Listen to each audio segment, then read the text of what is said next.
네, 저희 그러면 이제 바로 시작을 해보도록 하겠습니다. 안녕하세요. 저는 연구탐사대를 함께 운영하고 있는 나요태 신보은이라고 하고요. 오늘은 철학사책 오픈 세미나를 진행하기로 해서 오늘 이제 참여해주신 분들께 너무 감사드립니다. 네, 그럼 바로 시작하도록 하겠습니다. 네, 먼저 한 15분 정도는 저희가 이번에 저희 철학 산책에 대해서 처음 들어보신 분들도 있을 것 같아서 연구탐사대 철학 산책에 대한 간단한 소개를 하고, 그런 다음에 이미 공지 드린 대로 이제, 민경인 파트너 대원님께서 한국 현대 철학에 대해서 이제 개관 세미나를 진행해 주신 다음에 저희가 시즌 6 하반기가 다음 주 토요일부터 이제 시작을 해요. 그거에 대한 간단한 안내사항 드리도록 하겠습니다. 네, 먼저 이제 시작하기 전에 서로 이제 알아보는 시간을 가지면 좋을 것 같은데요.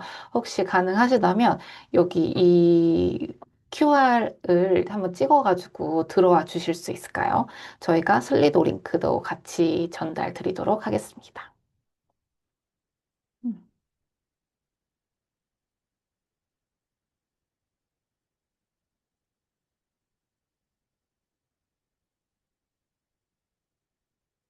잠시 화면 공유를 바꿔볼게요. 네, 여기로 이제 들어와 주시면 되는데요.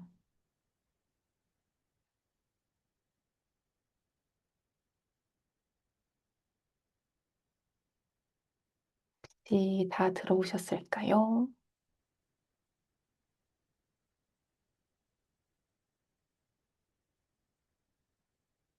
저희가 오늘 세 가지의 질문을 좀 만들어 봤는데요. 어떻게 참여하시게 됐고, 무엇을 기대하는지, 연구탐사대에서 들어보신 적 있는지에 대해서 질문을 드리려고 합니다. 아직 참여에 들어오신 분들이 없는 것 같은데, 혹시 좀 어려움 있을까요?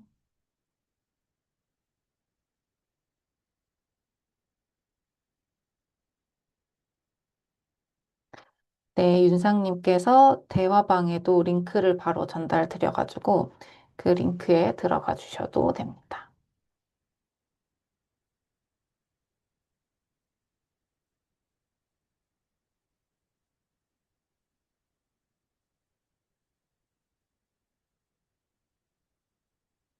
아, 네, 이제, 그래서 지금 바로 이제 적어주시면 되는데요. 지금 한 분이 들어오는데 혹시 이거 참여하기가 지금 어려우신가요? 네.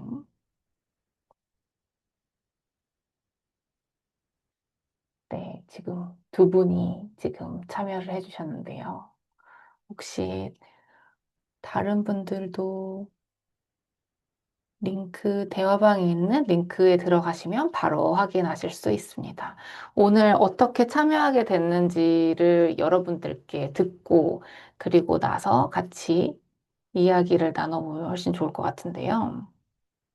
아하, 프로필 등록을 해야 집계가 되는군요. 네. 어떤 프로그램인지 알고 싶어서 철학 이야기를 듣고 싶어서 호기심에 들어왔다. 아, 우선은 연구탐사대 안에서 이제 저희가 공유했던, 홍보했던 포스터를 또 보신 분들도 있을 것 같습니다. 네. 그러면 다음으로는, 네, 기대하는 바도 비슷할 것 같은데, 이번에는 조금 더 구체적으로 이번 철학 산책 오픈 세미나를 통해서 어떤 이야기를 기대하시고 들어오셨는지 남겨주시면 좋을 것 같아요. 음.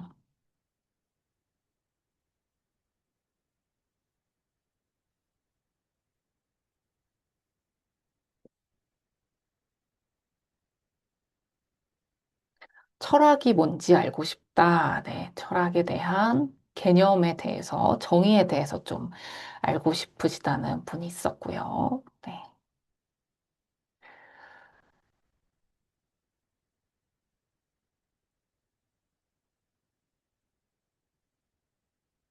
저희가 막간을 이용해서 말씀드리면, 철학 스터디라고 하면 보통, 그래서 누구 어떤 철학 스터디를 해? 어떤 사상가를 공부해? 라고 질문을 듣기도 해요. 근데 이제 이따가 철학 산책에 대해서 프로그램 소개할 때도 말씀드리지만, 우리는 그 철학자들의 사상을 재료 삼아서 나의 철학을 다듬어가는 과정이 철학 산책의 주요한 목적이라고 말씀드릴 수 있을 것 같습니다. 네, 고정관념을 깨는 이야기가 듣고 싶어서요. 네, 어떻게 보면 방금 말씀드렸던 이야기가 철학 공부에 하면 고정관념일 수도 있는데요. 그거를 네, 깨는 내용들도 공유 드릴 수 있으면 좋을 것 같습니다. 사유훈련을 어떻게 하는지 궁금하고, 무엇을 배우게 될지 궁금하고, 이 부분들을 이제 다음으로 다행히 준비를 했습니다. 그래서 말씀드릴 수 있을 것 같습니다. 그러면 마지막으로 이제 연구탐사대를 들어보신 적 있는지에 대해서도 좀 질문을 드리고 싶은데요. 저희가 철학산책을 연구탐사대라는 커뮤니티 안에서 운영을 하고 있는데 이미 연구탐사대를 들어보신 적 있으신지 이번에 처음 들어보셨는지 한번 체크를 해주시면 좋을 것 같습니다. 아하, 네, 혹시 이러면 될까요? 네. 음.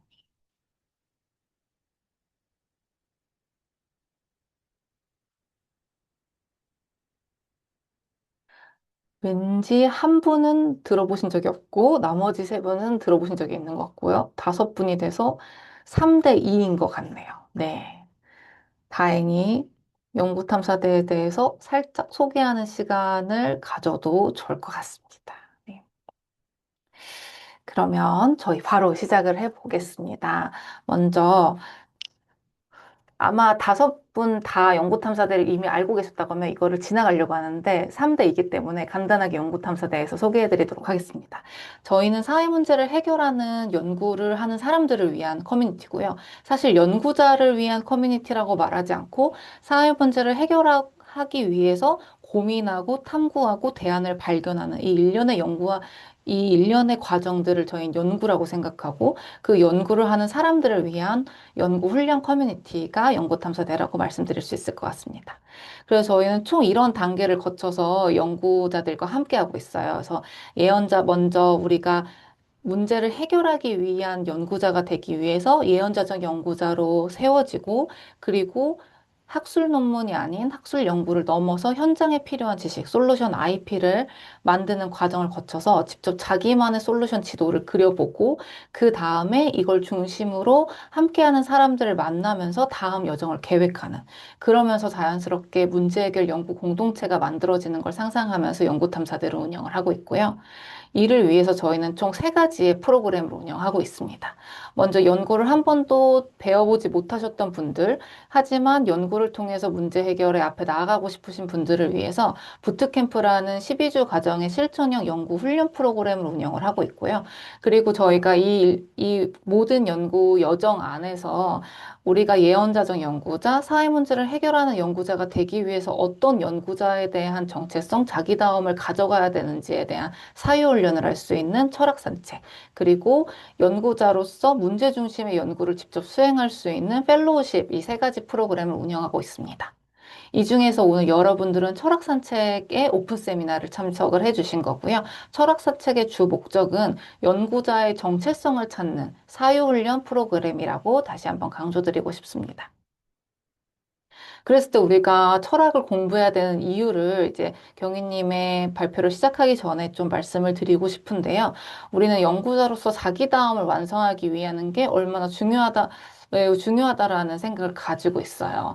사실 연구를 저희가 사회 문제를 연구한다라는 거는 그냥 연구랑은 조금 결이 다를 수도 있을 것 같아요. 보통 연구계에서는 할 수 있는 연구, 우리가 어떤 그 리서치 갭이라고 하는 그 비어있는 공간에 대한 연구하는 거에 초점이 맞춰져 있다면 저희는 문제를 해결하기 위해서 우리가 어떤 연구를 해야 될까에 대한 고민들을 가기 때문에 사실 기존에 이미 있는 트랙보다는 직접 길을 찾고 새로운 여정을 만들어가고 그 안에서 사실 그런 문제들의 중압감을 느끼기도 하고 내가 이 길을 제대로 가고 있는지 아니면 이게 6개월짜리 연구가 아니라 어찌 보면 10년짜리 연구가 되기도 하는 것 같아요. 그래서 이런 난제들을 해결하기 위한 되게 지리멸렬한 여정을 떠나는 게 저희 안에서 바라보는 사회 문제를 연구한다라는 것인데 그럴 때 가장 중요한 게 나다움을 지키는 거, 내가 어떤 일을 할지에 대한 거인 것 같아요.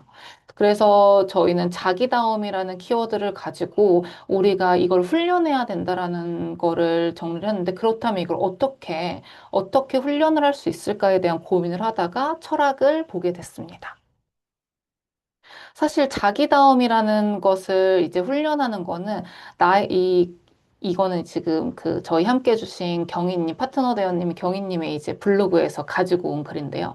자기다움이라는 것은 자기가 어떤 행위를 하고 그거에 대해서 이해를 하고 이걸 이론화하는 이 세 가지의 축을 계속 반복하면서 자기다움이라는 그 흐름을 만들어가는 건데 이 흐름을 만든 상태에서 앞으로 어떤 활동들을 하고 지식을 탐구하고 자신만의 연구를 할 때 이 안에서 이제 쌓아가지는 게 있어야지 우리만의 길을 만들어줄 수 있다라는 부분이 있었어요. 그래서 우리는 이러한 자기다움을 만들 때 어떻게 할 수 있나에 대한 고민을 했을 때 저희가 철학 산책을 보게 된 거고요.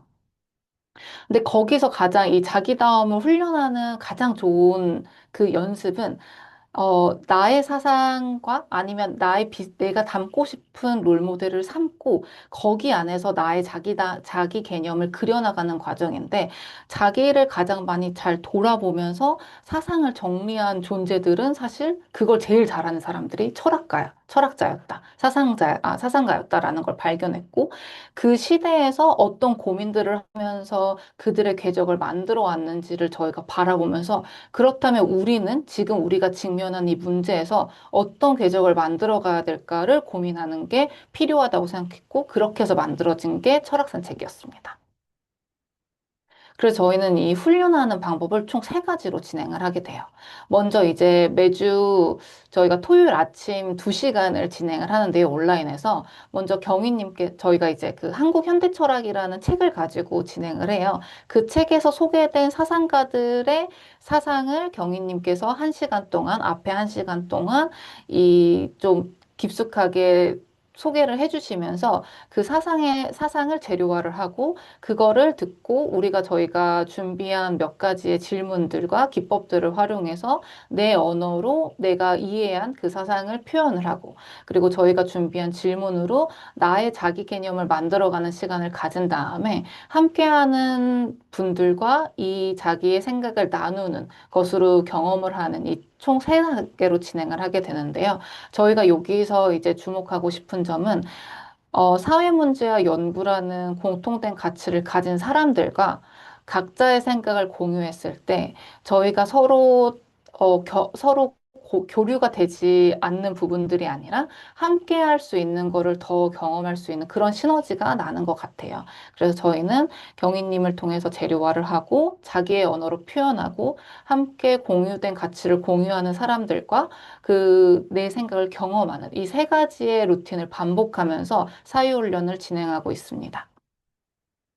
그래서 처음에 시즌 1부터 지금 시즌 6까지 한국 현대 철학을 했는데요. 처음에 시즌 1에서는 영미를 보고 2에서는 프랑스, 독일, 중국을 본 다음에 이번에는 한국 현대 철학을 보고 있어요. 그래서 오늘 이제 발제 영상에서는 이제 경희님께서 철학사상사를 훑으면서 우리가 한국 현대 철학에서 어떤 점들을 기준을 삼고 봐야 되는지에 대해서 공유해 주실 예정입니다. 그래서 올해에는 한국 현대 철학을 이제 오늘 하면 이제 상반기 때 마무리를 짓고 하반기에는 중세 철학까지 하면서 우선 처음 읽는 시리즈로 나왔던 그 영역별 현대 철학에 대한 전체 궤는 함께 바라볼 예정이에요. 그래서 이번 시즌에 참여하시는 분들은 이전 시즌에서 다뤘던 발제 자료와 강의도 무료로 제공받으실 수 있습니다. 네, 이제 간단하게 철학산책, 연구탐사대와 철학산책에 대한 소개는 이것으로 좀 마무리를 하려고 하고요. 다음으로는 경희님께서 직접 한국현대철학 들어가기 개관 세미나를 진행해 주시도록 하겠습니다. 네, 안녕하세요. 네, 잠시만요. 화면 공유하도록 하겠습니다. 네, 화면 잘 보이실까요? 네, 잘 네, 보입니다. 네, 그러면 시작하도록 하겠습니다. 네, 철학 산책에 오신 여러분들을 환영하고요. 아마 이번에 들어보신 분도 계시겠지만 아직 처음 들어보셔서 좀 낯선 분도 계실 것 같아서 천천히, 네, 이해할 수 있을 정도로 천천히 진행하도록 하겠습니다. 네, 저는 다시 한번 소개해드리면 네, 민경인이라고 하고요. 지금은 성균관대 국정전문대학원에서 행정학 박사과정을 가지고 있고, 철학 아카데미라고 하는 사단법인에서 네, 하나도 몰랐을 때부터 이제 칸트, 헤겔, 그 현대 철학자들 쭉 공부하면서 지금 저희가 아까 부모님께서 보여주셨던 그 철학 시리즈가 있잖아요. 처음 읽는 시리즈를 거의 다 거기 철학 아카데미에서 배웠습니다. 그래서 이렇게 강의를 진행하게 되었습니다. 저도 사실 전공자가 아니어가지고요. 아마 전공자가 아니면 이해하지 못하는 그런 어려운 얘기들은 안 하게 될 것 같습니다. 오늘은 그 맛을 좀 보도록 하겠습니다. 그래서 저희가 이렇게 한 6가지 질문 정도를 1시간 반 정도 같이 이야기하고 좀 나눠보도록 하겠습니다.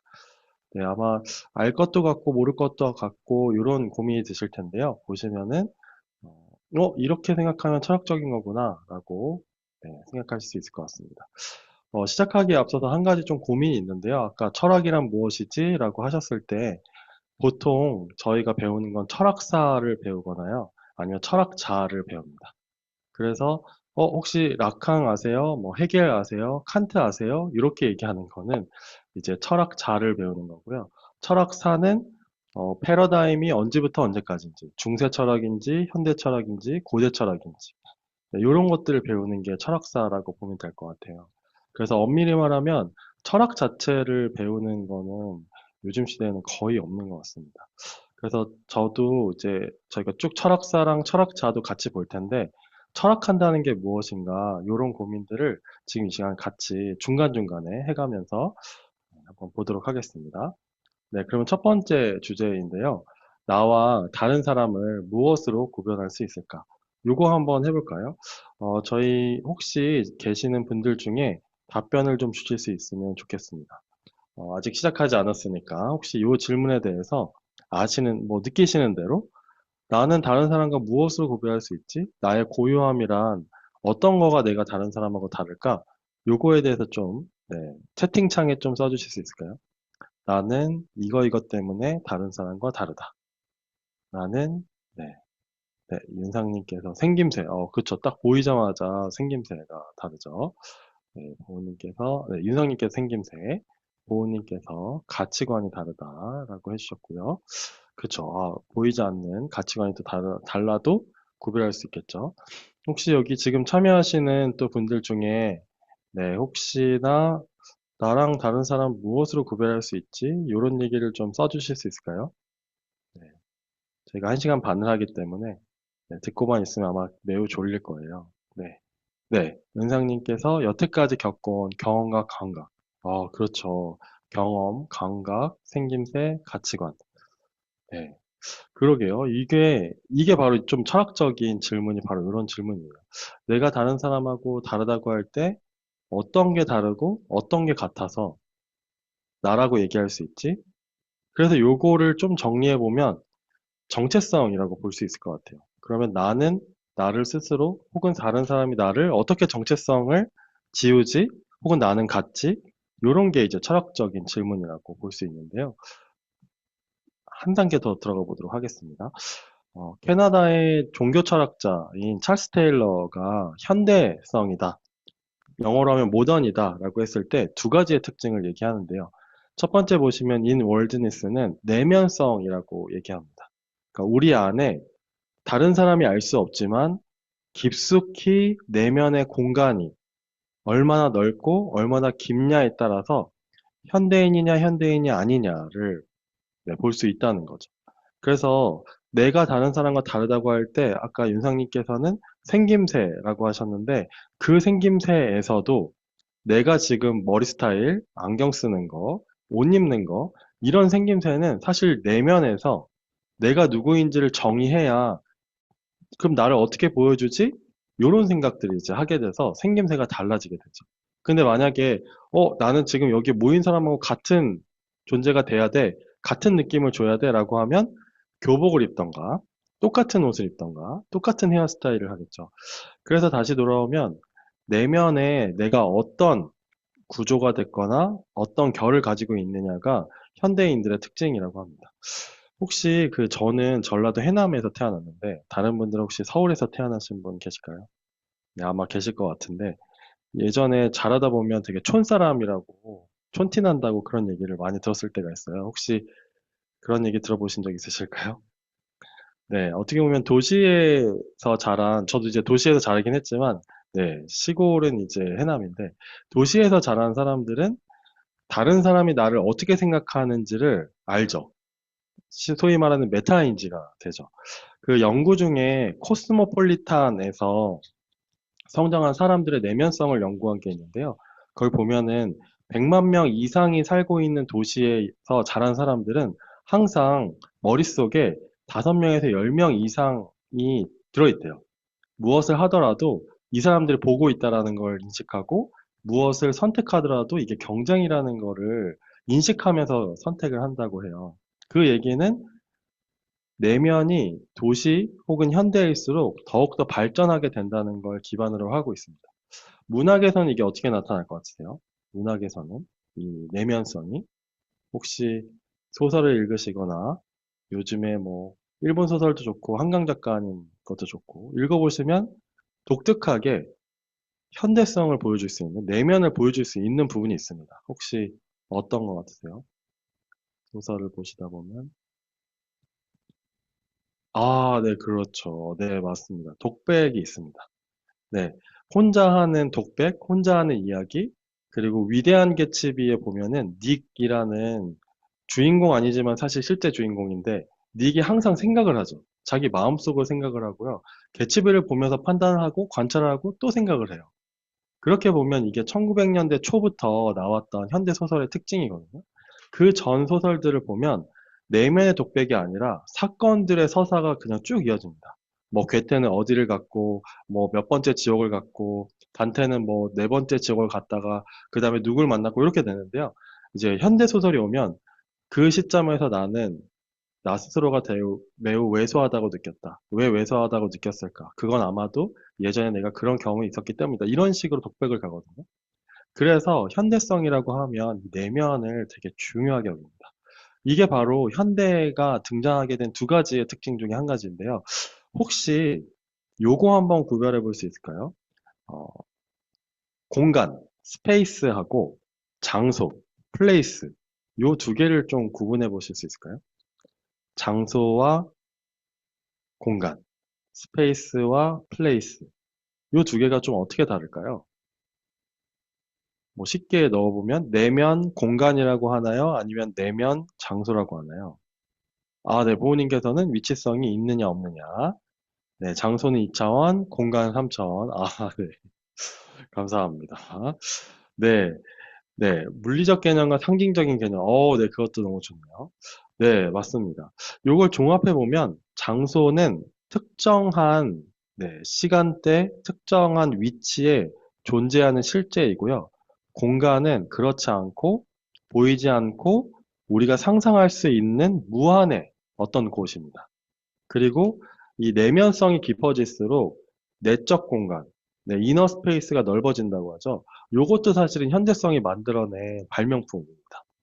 그래서 내면이 깊을수록 현대성이 높아진다라는 건 내면에 수많은 공간들이 있다는 거죠. 그래서 중세 시대가 지나갈 때 이제 과학자들이 등장하잖아요. 그 과학자들이 만들어냈던 공간, 스페이스라는 개념도 자신들이 실제로 천문학을 통해서 헨리해성이나 태양을 갔다 온 게 아니고요. 자신의 머릿속에 관측관 값을 가지고 자기 머릿속에 공간을 만들죠. 이렇게 해서 공간이라는 개념이 나와야만 그 공간이 내면의 공간하고도 연결이 됩니다. 네, 그렇다면 또 한 가지가 있는데요. 이 공간과 다르게 산업사회 이후에 만들어진 하나의 발명품이 있어요. 현대라고 하면은 공간과 함께 이것이 필요하죠. 보통 저희가 표현할 때 공간하고 뭐를 표현하나요? 공간하고 저희가 공간 말고 한 가지가 더 있는데 혹시 뭘까요?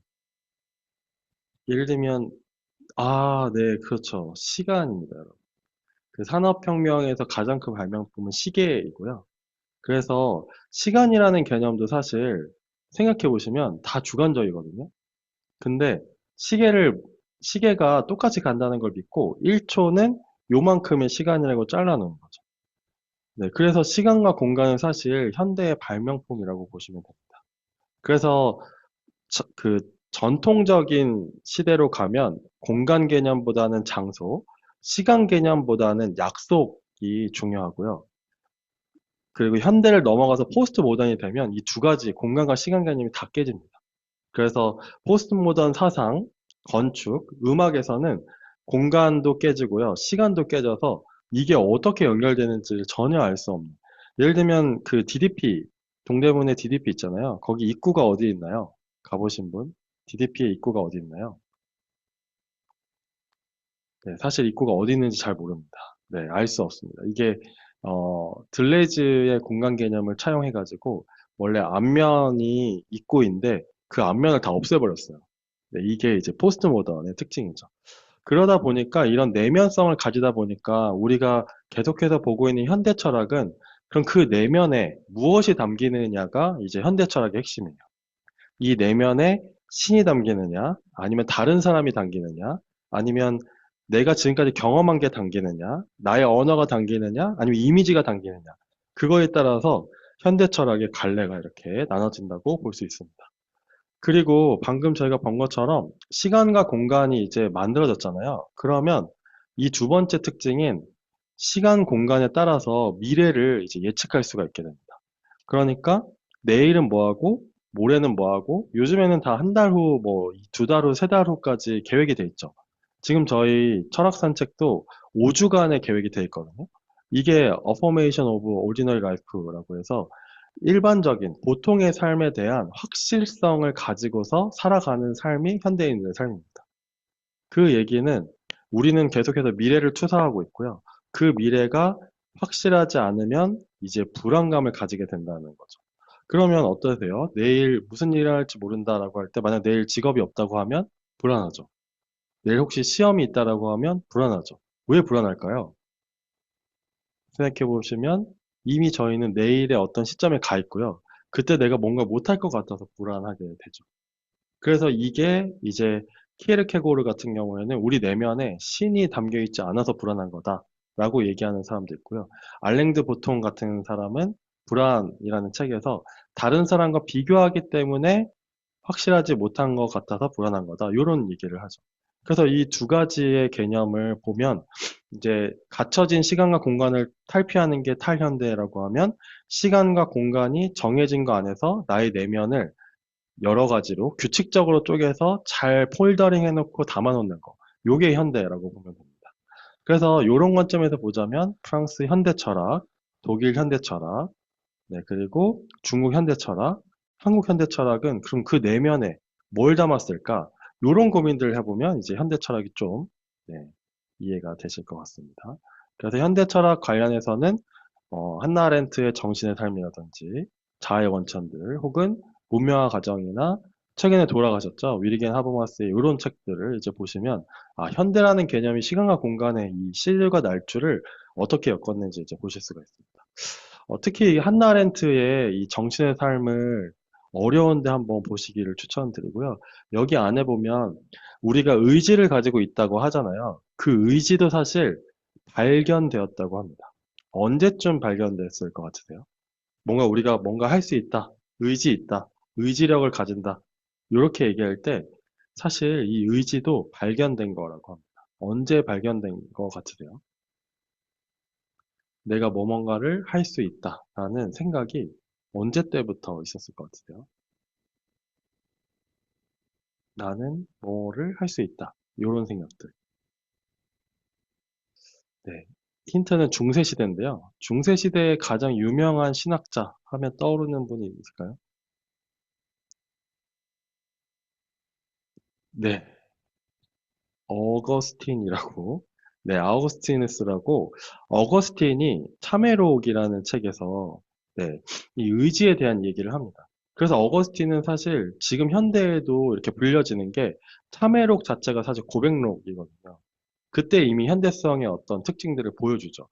그래서 요한 하이징거라고 하는 사람이 중세의 가을이라는 책에서 중세에는 이미 현대의 씨앗, 지금 저희가 봤던 이 내면성의 씨앗을 가지고 있었다라고 합니다. 그리고 원래 중세에는 그 내면에 신이 담겨 있었는데요. 그 신이 나가고 나니 이 안에 담길 게 이제 무엇인지가 현대에선 매우 중요해졌죠. 그래서 현대는 역사를 쓰고요. 과학을 연구하고요. 주체가 누구인지를 고민하게 됩니다. 그래서 현대성의 기초는 독일 철학으로 보면 칸트, 헤겔일 거고요. 그 외에 이렇게 현대성에 대한 여러 가지 이야기들을 이제 좀 내면을 어떻게 정의하는지를 보시면 이해가 좀 되실 것 같습니다. 그래서 깊어진 내면에서 일어나는 불안과 갈등이 현대인의 특징이 되었습니다. 그러면 여러분이라면 어떻게 하실 것 같아요? 내면이 깊어졌는데 불안하고 갈등이 너무 심해요. 그러면 어떻게 좀 해결하실 것 같으실까요? 이런 불안과 갈등을 어떻게 해결하고 싶으세요? 어떻게 해결하면 좋을까요? 뭘 해야 될까요? 네, 뭘 하면 좋을까요?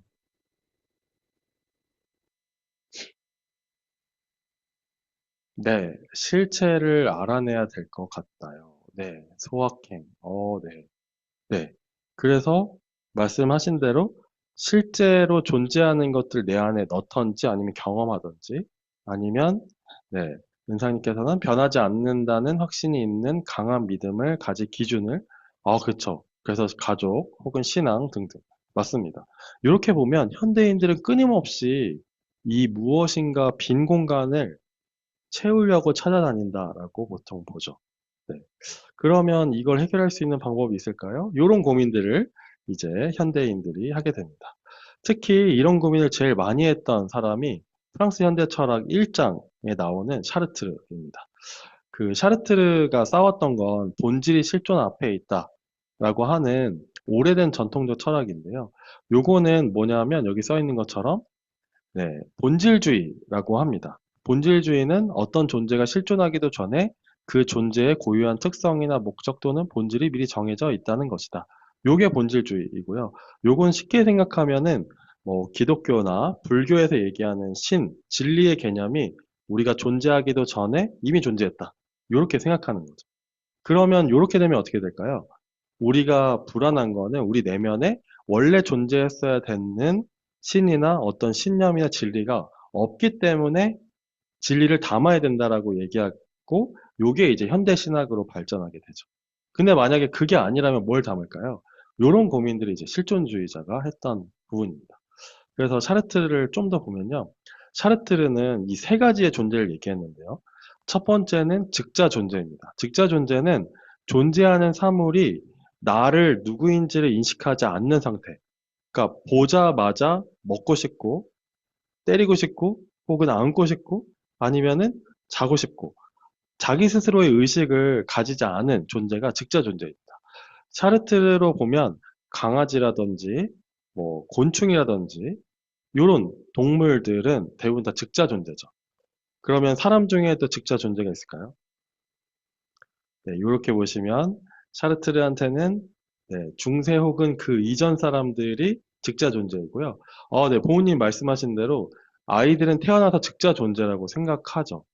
그래서 사실 이렇게 보면 그 낙태를 뭐 허용해야 되냐 마냐에서도 프랑스 철학자들은 사실 당연히 허용해야지가 됩니다. 왜냐면 즉자 존재거든요, 아직. 근데 우리의 그 의식이 이제 살아나서 3살이 넘어가면 전두엽이 발전하고요. 9살이 되면 거의 두뇌가 만들어지고 12살이 되면은 세계관이 정리가 되거든요. 그럼 그때부터는 대자 존재가 된다고 합니다. 대자 존재는 무언가를 빗대어 생각할 수 있는 거. 지금 저를 보면서도 내일 아침 뭐 먹지? 저 사람 왜 저렇게 생각하지? 나 왜 이렇게 지루하지? 이런 생각을 하는 게 대자 존재입니다. 어떠세요? 대자 존재하니까 이제 현대인의 특성들이 좀 나타나는 것 같지 않으신가요? 자기의 내면의 존재가 있고요. 그 내면의 존재 안에 나 자신을 메타인지로 볼 수 있는, 떨어져서 볼 수 있는, 나 스스로를 객관적으로 볼 수 있는 존재가 되죠. 그러면 세 번째는 뭘까요? 대타 존재는 다른 사람이 봤을 때 나는 누구인지를 보는 거예요. 예를 들면 지금 이렇게 얘기하고 있을 때, 나만 이렇게 생각하는 줄 알았더니 옆에 계신 여기에 참여하는 분들도 이렇게 철학적 사고를 할 줄 아네. 그러면 여러분들은 어떻게 될까요? 만약 여기 계신 7명이 다 8명이 철학을 못한다고 생각하고 제가 이렇게 철학을 말하는 거랑 여기 계신 8명이 다 철학 전공자예요. 그렇게 생각하고 말하는 거랑 달라지겠죠. 그것처럼 옆에 있는 사람들이 다 대자 존재여서 메타인지가 있고 제가 무슨 얘기를 하면 그거를 스스로 곱씹는 사람이다. 이렇게 생각하는 거랑 제가 말하는 데 그냥 다 따라온다. 즉자 존재다. 이렇게 생각하는 거랑 완전 다르죠. 그래서 사실 엘리트주의도 여기에 연결돼요. 엘리트주의는 나 혼자만 대자 존재고 다른 사람들은 즉자 존재가 되는 거예요. 그래서 대타 존재를 인정하지 않는 수준으로 이르게 되죠. 네, 그래서 이렇게 보면 즉자 존재, 대자 존재, 제타 존재 이렇게 되죠. 조금 더 넘어가 보면 그럼 내 신체도 그렇게 볼 수 있습니다. 내 신체 혹시 여러분 지금 등을 좀 느끼실 수 있나요? 여러분들의 등 느껴지시나요? 안 느껴지시면은 네, 대자 신체이시고요. 느껴진다라고 하면은 네, 대자 신체에서도 네, 조금 다른 결이 될 거고요.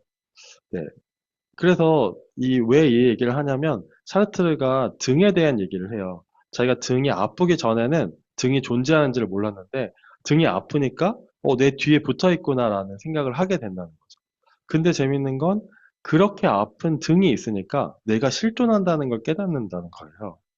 그래서 사실 이 고통이라는 건 내 실존을 본질보다 훨씬 앞서서 존재하는 것이라고 얘기하죠.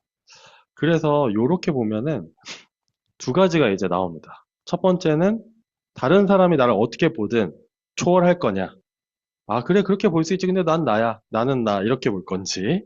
아니면, 아니야. 다른 사람이 이렇게 보니까, 나는 그래도 좀, 이 옷은 좀 힘들 것 같아.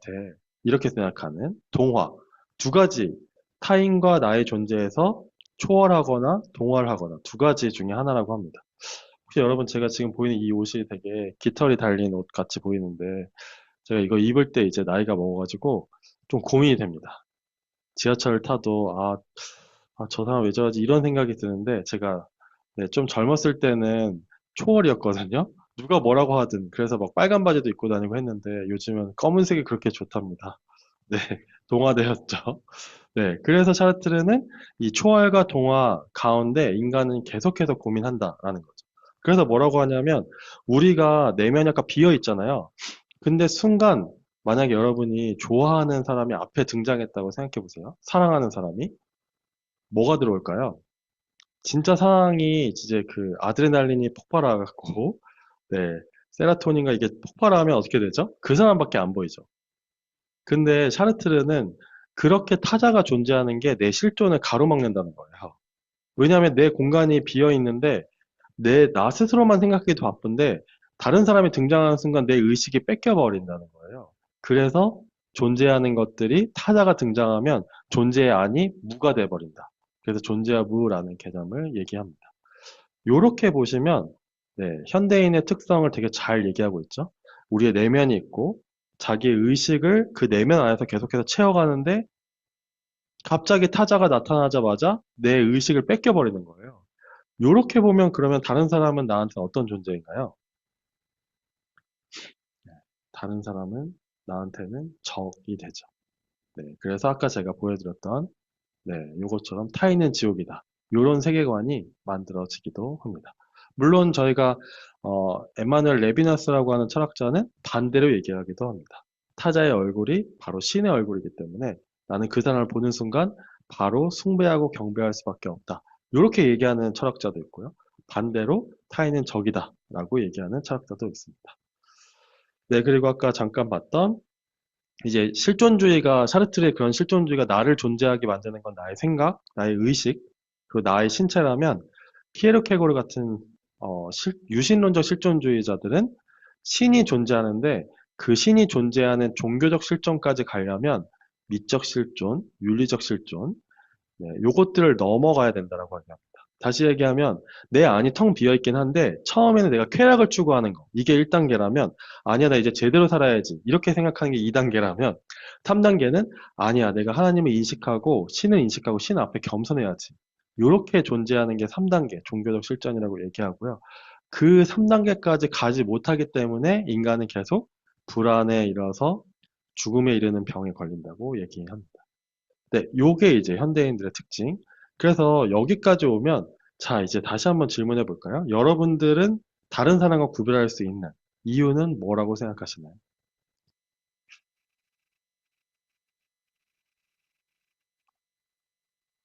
네, 어떤 게 여러분과 다른 사람을 구별하고 있다고 생각하시나요?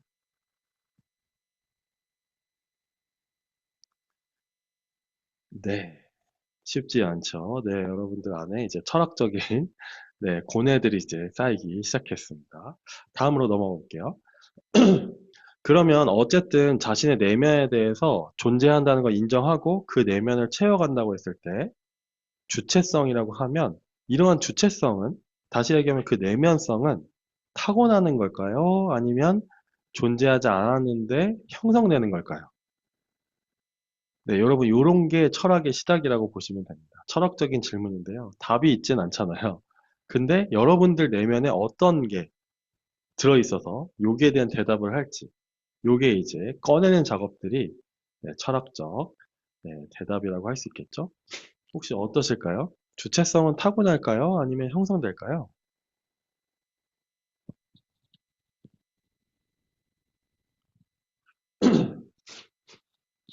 아, 네. 형성되는 거라고 믿고 있다고 주연님께서 얘기하셨고, 씨앗은 있지만 갈고 닦는 것. 아, 네. 은상님께서는 형성되는 것. 네. 그렇죠. 네, 여기에 대해서 답은 없는데요. 보는 관점이 두 가지가 크게 달라집니다. 여기 중간에 포메이션이라고 나왔죠. 첫 번째는 자유주의적 개인주의자인데요. 존 롤스라고 하는 분입니다. 요 분은 형성되는 게 아니고요. 이미 타고났다고 얘기합니다. 왜냐하면 인간은 누구나 태어나자마자 자유를 가지고 있기 때문이죠. 그래서 인간은 누가 교육시켜주지 않아도 자기 안에 본연의 자유와 도덕적 질서를 가지고 태어난다고 생각하죠. 반대로 여기 보이는 맥킨타이어라고 하는 공동체주의자는 그렇지 않다라고 얘기합니다. 오히려 형성된다고 얘기해요. 그래서 공동체 안에 내가 어떤 사람을 만나고 어떤 경험을 하느냐에 따라서 우리가 우리의 정체성, 주체성을 획득해 간다고 합니다. 자, 요렇게 조금 더 들어오면 어떠세요? 여러분들은 혹시 공동체주의자이신가요? 아니면 자유주의자이신가요? 네. 어디에 속하실까요? 네, 부모님께서는 공동체주의자시군요. 네, 그쵸. 네, 요 고민을 해보면 공동체주의자인지 자유주의자인지 생각해, 좀 더 들어가 볼까요? 그러면 만약에 존 롤스가 얘기했던 자유주의자라고 한번 생각해 볼게요. 그러면 어디에 있느냐, 어떤 존재냐도 상관없이 인간 내면에 도덕적 질서를 가지고 있대요. 그렇다면 앞에 있는 사람이 맛있는 걸 먹으면 자유주의자는 어떻게 할 것 같으세요? 앞에 있는 사람이 맛있는 걸 먹는데 저는 못 먹어서 배가 고파요. 그럼 어떻게 할 것 같으실까요?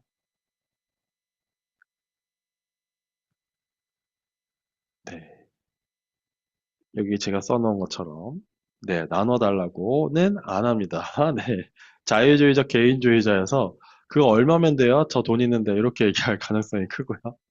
공동체주의자라면 혹시 제가 배고파서 그러는데 혹시 좀 같이 나눠 먹을 수 있을까요? 이렇게 얘기할 수 있는 거죠. 재밌는 일화 한번 해볼까요? 네. 자, 모든 사람에게 동일한 크기의 피자를 제공하는 방법. 자, 저희 지금 9명인데요. 피자를 9등분으로 현명하게 자르는 방법이 있을까요? 요거는 아마 저희가 철학 산책을 많이 하신 분들 이미 알고 계실 텐데, 혹시 모르시는 분들은, 네, 피자를 어떻게 좀 동일하게, 동일한 크기로 나눌 수 있을까요? 뭐, 누가 잘라야 되거나, 어떻게 자르면 좀 공평하게 좀 나눌 수 있을까요? 네, 순서는 한 번에 사람이 한 번만 자를 수 있다고 가정합니다. 어떻게 하면 공평하게 자를 수 있을까요?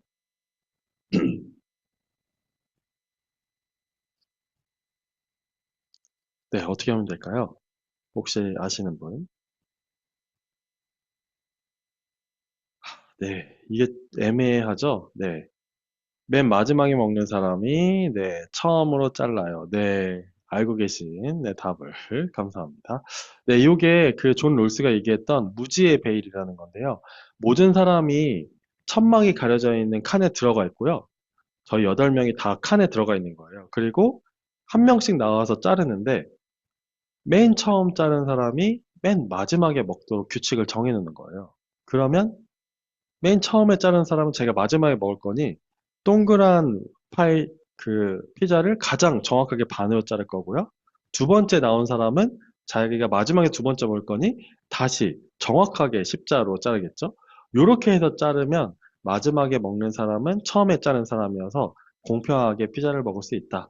요런 게 바로 자유주의자들이 생각하는 겁니다. 그래서 인간은 자기 내면에 도덕적 질서와 규칙을 가지고 있어서 법은 최대한 다른 사람들이 가진 자유를 침해하지 않도록 만들어져야 된다라는 게 자유주의자이고요. 공동체주의자는 그런 거 없고 태어나면서부터 어디에 속하느냐에 따라서 예를 들면 늑대무리에서 태어난 아이 같은 경우에는 아예 도덕이나 인간의 삶을 모르죠. 이런 것들을 봤을 때 공동체의 덕성을 배워야만 이 사람은 도덕과 삶의 질서를 알 수 있다. 이렇게 얘기하죠. 그래서 두 사람이 교육의 방식이 또 달라지겠죠? 자유주의자라면 교육을 어떻게 하면 될까요? 네, 시간을 많이 주고 알아서 책을 읽도록 열어주면 됩니다. 공동체주의자는 어떻게 해야 될까요? 네, 하나부터 열까지 공동체 질서와 규칙을 잘 알려줘야 됩니다. 이렇게 해서 세상이 나눠져 있습니다. 한국 사회는 좀 어떤 것 같으세요? 한국 사회는 여러분들 주위에는 자유주의자가 많나요? 공동체주의자가 많나요?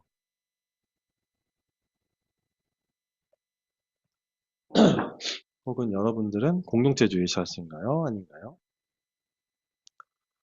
네, 이런 고민들을 해보실 수가 있겠죠. 네, 자유주의자가 많은 것 같죠. 근데 재밌는 거는 그 자유주의자가 많아지는 이유 중에 하나는 MZ특이다. 네, 은상님 감사합니다. 네, 생각해 보시면 지금 Z세대들의 부모님이 누구죠? Z세대들의 부모님은 어떤 세대일까요? Z세대가 1992년, 뭐 96년 이 정도라면 부모님들. 네, 그쵸, X세대죠. 그러면 M세대의 부모님은 M세대와 M세대 좀 전에 부모님은 네, 베이비부머 세대죠. 네. 그리고 X세대의 아니다. 그 M세대의 자녀들. M세대의 자녀들은 무슨 세대일까요? 네, 보통 저희가 잘파라고 하거나 알파 세대라고 하죠. 네. 이렇게 보시면 세대마다 자유주의냐 공동체주의냐가 조금 달라지기도 합니다. 요즘에는 오히려 알파 세대에는 공동체주의가 좀 더 확실해진다고 하기도 하고요. 네, 오히려 Z세대의 경우가 자유주의가 더 많다고 얘기하기도 합니다. 아무튼 그거는 또 보려면은 교육 시스템부터 시작해서 그 사건 사고들을 좀 봐야 되죠. 최근에 한번 찾아보시면 공동체주의가 맞다라고 하는 뇌과학자들이 꽤 많이 있습니다. 뇌 안에 시냅스 세포가 어떻게 형성되느냐는 그 사람이 경험한 거랑 그 공동체의 어떤 가족들을 만나느냐에 따라 달라진다고 얘기하기도 합니다. 네, 그래서 존 롤스는 자유주의자잖아요. 그래서 이렇게 제1원칙, 제2원칙을 만들면 어떤 사람이라도 자유를 보장받을 수 있다라고 해서 요걸 가지고 국가 시스템을 만들죠. 그래서 요거를 절차적 민주주의라고 얘기하고요. 그리고 여기 보시면 베네딕트 앤더슨이라고 하는 사회학자가 쓴 책인데요. 이매진드 커뮤니티죠. 그래서 모든 국가는 다 상상의 공동체다라고 얘기합니다.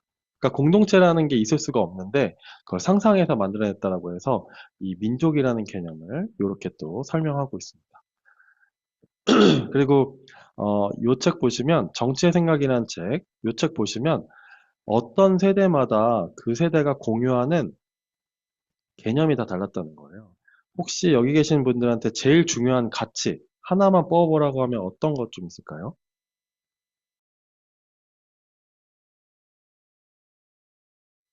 네, 여러분들에게 중요한 가치 어떤 게 좀 제일 중요하신가요? 은상님 사랑. 네, 네, 감사합니다. 네, 사랑. 네, 그쵸. 사랑이 제일이죠. 네, 사랑 3 나왔습니다. 네, 혹시 여러분들이 1987년에 연세대를 다니고 있었고 1학년, 2학년이라고 생각해 보세요. 그러면 여러분들한테는 어떤 가치가 제일 중요했을까요? 네, 1987년. 네, 87 운동을 생각해 보시면 자유가 제일 중요했죠. 90년대 IMF가 왔어요. 그때 여러분들이 25살이었다고 생각해 보시면 그때는 어떤 가치가 중요했을까요? IMF 이후에. 그쵸. 안정이라든지 생존, 부자 되세요. 돈이 최고야. 네, 이렇게 됐다가 이제는 BTS가 심지어 여러분 광화문에서 공연을 하는데 25만 명이나 해외에서 아미들이 온다고 합니다. 자, 지금 우리에게 제일 중요한 가치는 뭔가요? 2020년, 6년을 살아가는 여러분들한테 가장 중요한 가치는 네, 평온 혹은 우리도 알고 보니 우리 선진국이었어. 이렇게 네, 조용함. 그렇죠. 재밌는 건 저는 나이가 좀 됐지만 한 1990년대 이럴 쯤에는 유럽이나 특히 오스트리아 이런 데 가면 평온하고 안정적인 유럽인들의 그 뭐라고 할까요? 라이프 스타일 이런 것들 되게 동경하는 사람들이 있었어요. 그래서 외국에 갔다 오거나 유학 갔다 오면 되게 조용한 척, 멋진 척, 되게 엘레강스한 척을 많이 했잖아요. 그런 것들이 이제는 우리나라에서 이루어지고 있습니다. 한국 사람이라고 하면 전 세계에서 매우 인정을 받게 되죠. 네, 그래서 이렇게 보면 공동체주의라고 할 수도 있고 자유주의라고 할 수도 있는데요. 그 시대에 가지고 있는 패러다임이 그 주체성을 만든다라고 하는 학자들도 있습니다. 그래서 다시 정리하면 여러분들 아까 말씀하셨던 이 포메이션 형성된다고 하는 사람들이 요즘에는 좀 더 많아진다고 합니다. 네, 그렇다고 하면 요렇게까지 오잖아요. 그러면 여러분들이 이제 나의 주체성을 만들어 가려면 어떻게 해야 되죠? 형성된다, 포메이션 된다고 하면 누구를 만날 건지, 어디에서 이야기를 할 건지, 철학 산책을 오실 건지, 그래서 이런 철학적인 얘기를 계속 하셔서 여러분들의 내면을 더 키울 건지, 요런 결정을 또 해야 되는데, 요런 결정은 또 여러분들의 자유여서 사실 그것 자체가 또 자유주의자이기도 합니다. 네. 이렇게 해서 두 번째 질문 좀 넘어갈게요. 네, 요분 혹시 누군지 아시나요?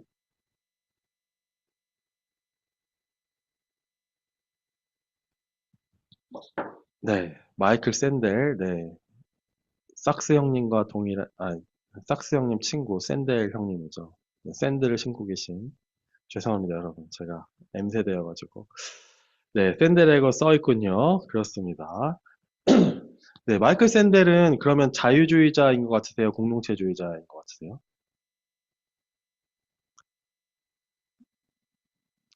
네, 여기 공동체주의자인데요. 이제 철학을 하신다면 앞에다가 자유주의적 공동체주의자라고 해주셔야 됩니다.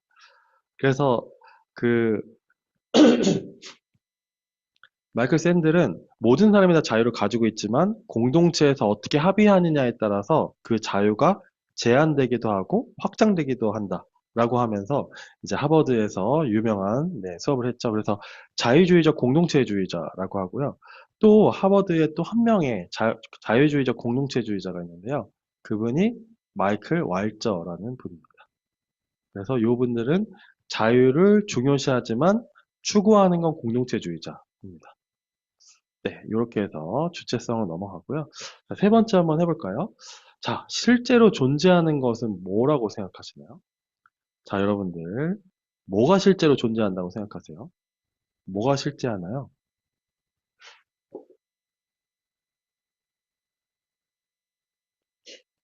네, 만질 수 있는 것, 감각되는 것. 그러면 만질 수 없는 건 실제하지 않나요? 그럼 아까 사랑이라고 얘기하신 분들 다 실제하지 않는 걸 믿고 있는 것 같은데요? 사랑 얘기하신 분들, 네, 어떻게 하죠? 네, 네, 그렇죠. 그러면은 말할 수 없는 것도 존재한다고 생각하시겠네요. 맞나요? 네. 그럼 질문 하나만 더 해볼까요? 혹시 그러면 말할 수 있는 건 다 존재한다 라고 생각하시는 분.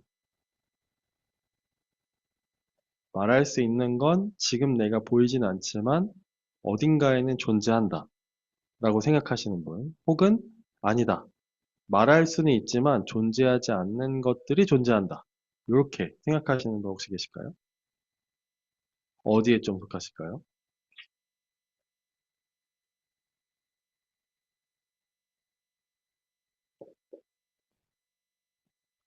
아, 말할 수 있는 건 다 존재할 수 있다. 날아다니는 스파게티가 존재한단 말입니까? 오, 네. 스파게티를 던지면 날고 있는 게 아닐까요? 아닙니까? 네. 어떠실까요? 유니콘. 네. 그쵸. 네. 사실 이 질문이 철학사의 두 가지의 가장 큰 존재론의 흐름이에요. 그래서 말할 수 있는 건 다 존재한다. 라고 하는 사람이 파르메니데스라고 하는 철학자였고요. 요거를 비트겐슈타인이 뒤집습니다. 그래서 뭐라고 하냐면 존재하는 것만 말해야 된다. 로 비트겐슈타인이 비틀죠. 존재하는 거는 실제 존재하는 것과 우리 언어가 대칭돼 있어야 된다. 요게 비트겐슈타인의 언어론이고요. 반대로 말할 수 존재하지 않는 것도 말할 수 있다. 요게 헤라클레이토스라고 하는 만물 유전을 얘기했던 철학자가 얘기하는 거예요. 왜 그러냐 하면 모든 만물은 다 변하니까요. 그래서 내가 지금 어 컵이 존재해요 라고 했다가 이 컵을 제가 깨뜨렸어요. 그러면 컵이 쨍그랑 깨지죠. 그러면 존재하는 컵은 사라지고요. 깨진 컵만 존재합니다. 그러면 지금 우리가 뭔가를 확정한다고 하는 게 불가능하지 않나요? 그죠? 컵이 있었던 것인데 제가 이걸 쓸어서 그 쓰레기통에 담았어요. 근데 제가 이제 집에 가고 제가 지금 있는 공간에 누군가 왔어요. 그럼 그 사람한테는 컵이 있다고 할 수 있나요? 예, 요거를 버트란트 러셀이라는 철학자가 이렇게 얘기합니다. 여러분 한번 눈을 감아 보시면, 네, 눈을 감아 보시잖아요. 그러면 지금 여러분 앞에 컴퓨터가 없어졌습니다. 있다는 걸 어떻게 증명할 수 있나요? 눈을 떠보시고. 네, 방금 눈을 감았을 때 컴퓨터가 안 보이잖아요. 근데 존재한다는 걸 어떻게 하시죠? 네, 그래서 아까 감각하는 것이라고 했을 때 정말 감각하는 게 존재하는 거 맞나요? 이런 질문들을 해볼 수 있습니다. 네, 요게 가장 그 유명한 매트릭스의 질문이죠. 매트릭스 영화. 네, 좀 더 들어가 보도록 하겠습니다. 그래서 철학사를 저희가 이제 철학 산책을 하면 이걸 제가 항상 보여드리는데요. 철학사를 보면은 존재하는 것으로 봤을 때 독일의 관념론, 상상하는 것이 존재하는 것이다 라고 얘기한 철학자가 한 명 있었고요. 한 명이 아니라 여러 명 있었고요. 반대로 아니다. 우리가 실제로 경험하고 손에 잡히고 보이는 것이 실제하는 것이다 라는 사람이 있었고요. 그리고 여기 보시는 것처럼 말로 얘기할 수 있는 것, 언어로 표현될 수 있는 것이 존재하는 거다 라고 하는 상징계 철학을 하는 사람들. 이렇게 세 부류로 좀 나눠집니다. 그래서 플라톤의 이데아는 어딘가에 상상계가 있고요. 상상의 어떤 공간이 있고요. 그 공간에서 지금 우리가 발딛고 있는 현재는 그 공간을 비춰주는 그림자일 뿐이라고 생각한 거예요. 요거를 이원론이라고 부르고요. 아니다. 상상계도 아니고 실제계도 아니고 그냥 우리는 다 하나다. 라고 얘기한 사람이 아리스토텔레스입니다. 그래서 혹시 문학 좋아하시는 분들은 움베르트 에코의 장미의 이름으로라는 책을 혹시 아시는 분이 계실까요? 장미의 이름으로. 네, 영화로도 나왔는데요. 그 영화에 보면 어, 어떤 수도원에 젊은 사제들이 이제 죽어 나가기 시작합니다. 다 뭔가 잘못 먹었는지 죽어 나가기 시작합니다. 그리고 그걸 조사하러 이제 교황청에서 두 명의 수도승이 파송이 됩니다. 네, 죄송합니다. 그런데 조사를 하다 보니까 죽었던 사제들이, 그 젊은 사제들이 반드시 옥상에 있는 금지된 방에 갔다 왔다는 걸 알아내게 돼요. 그래서 그 옥상에 가서 그 금지된 방을 열어봤더니 책이 한 권 있었습니다. 그리고 그 책을 본 사람은 다 죽었던 거예요. 그 얘기는 젊은 사제들이 그 책을 다 보고 죽었다는 얘기죠. 어떻게 죽었을까요?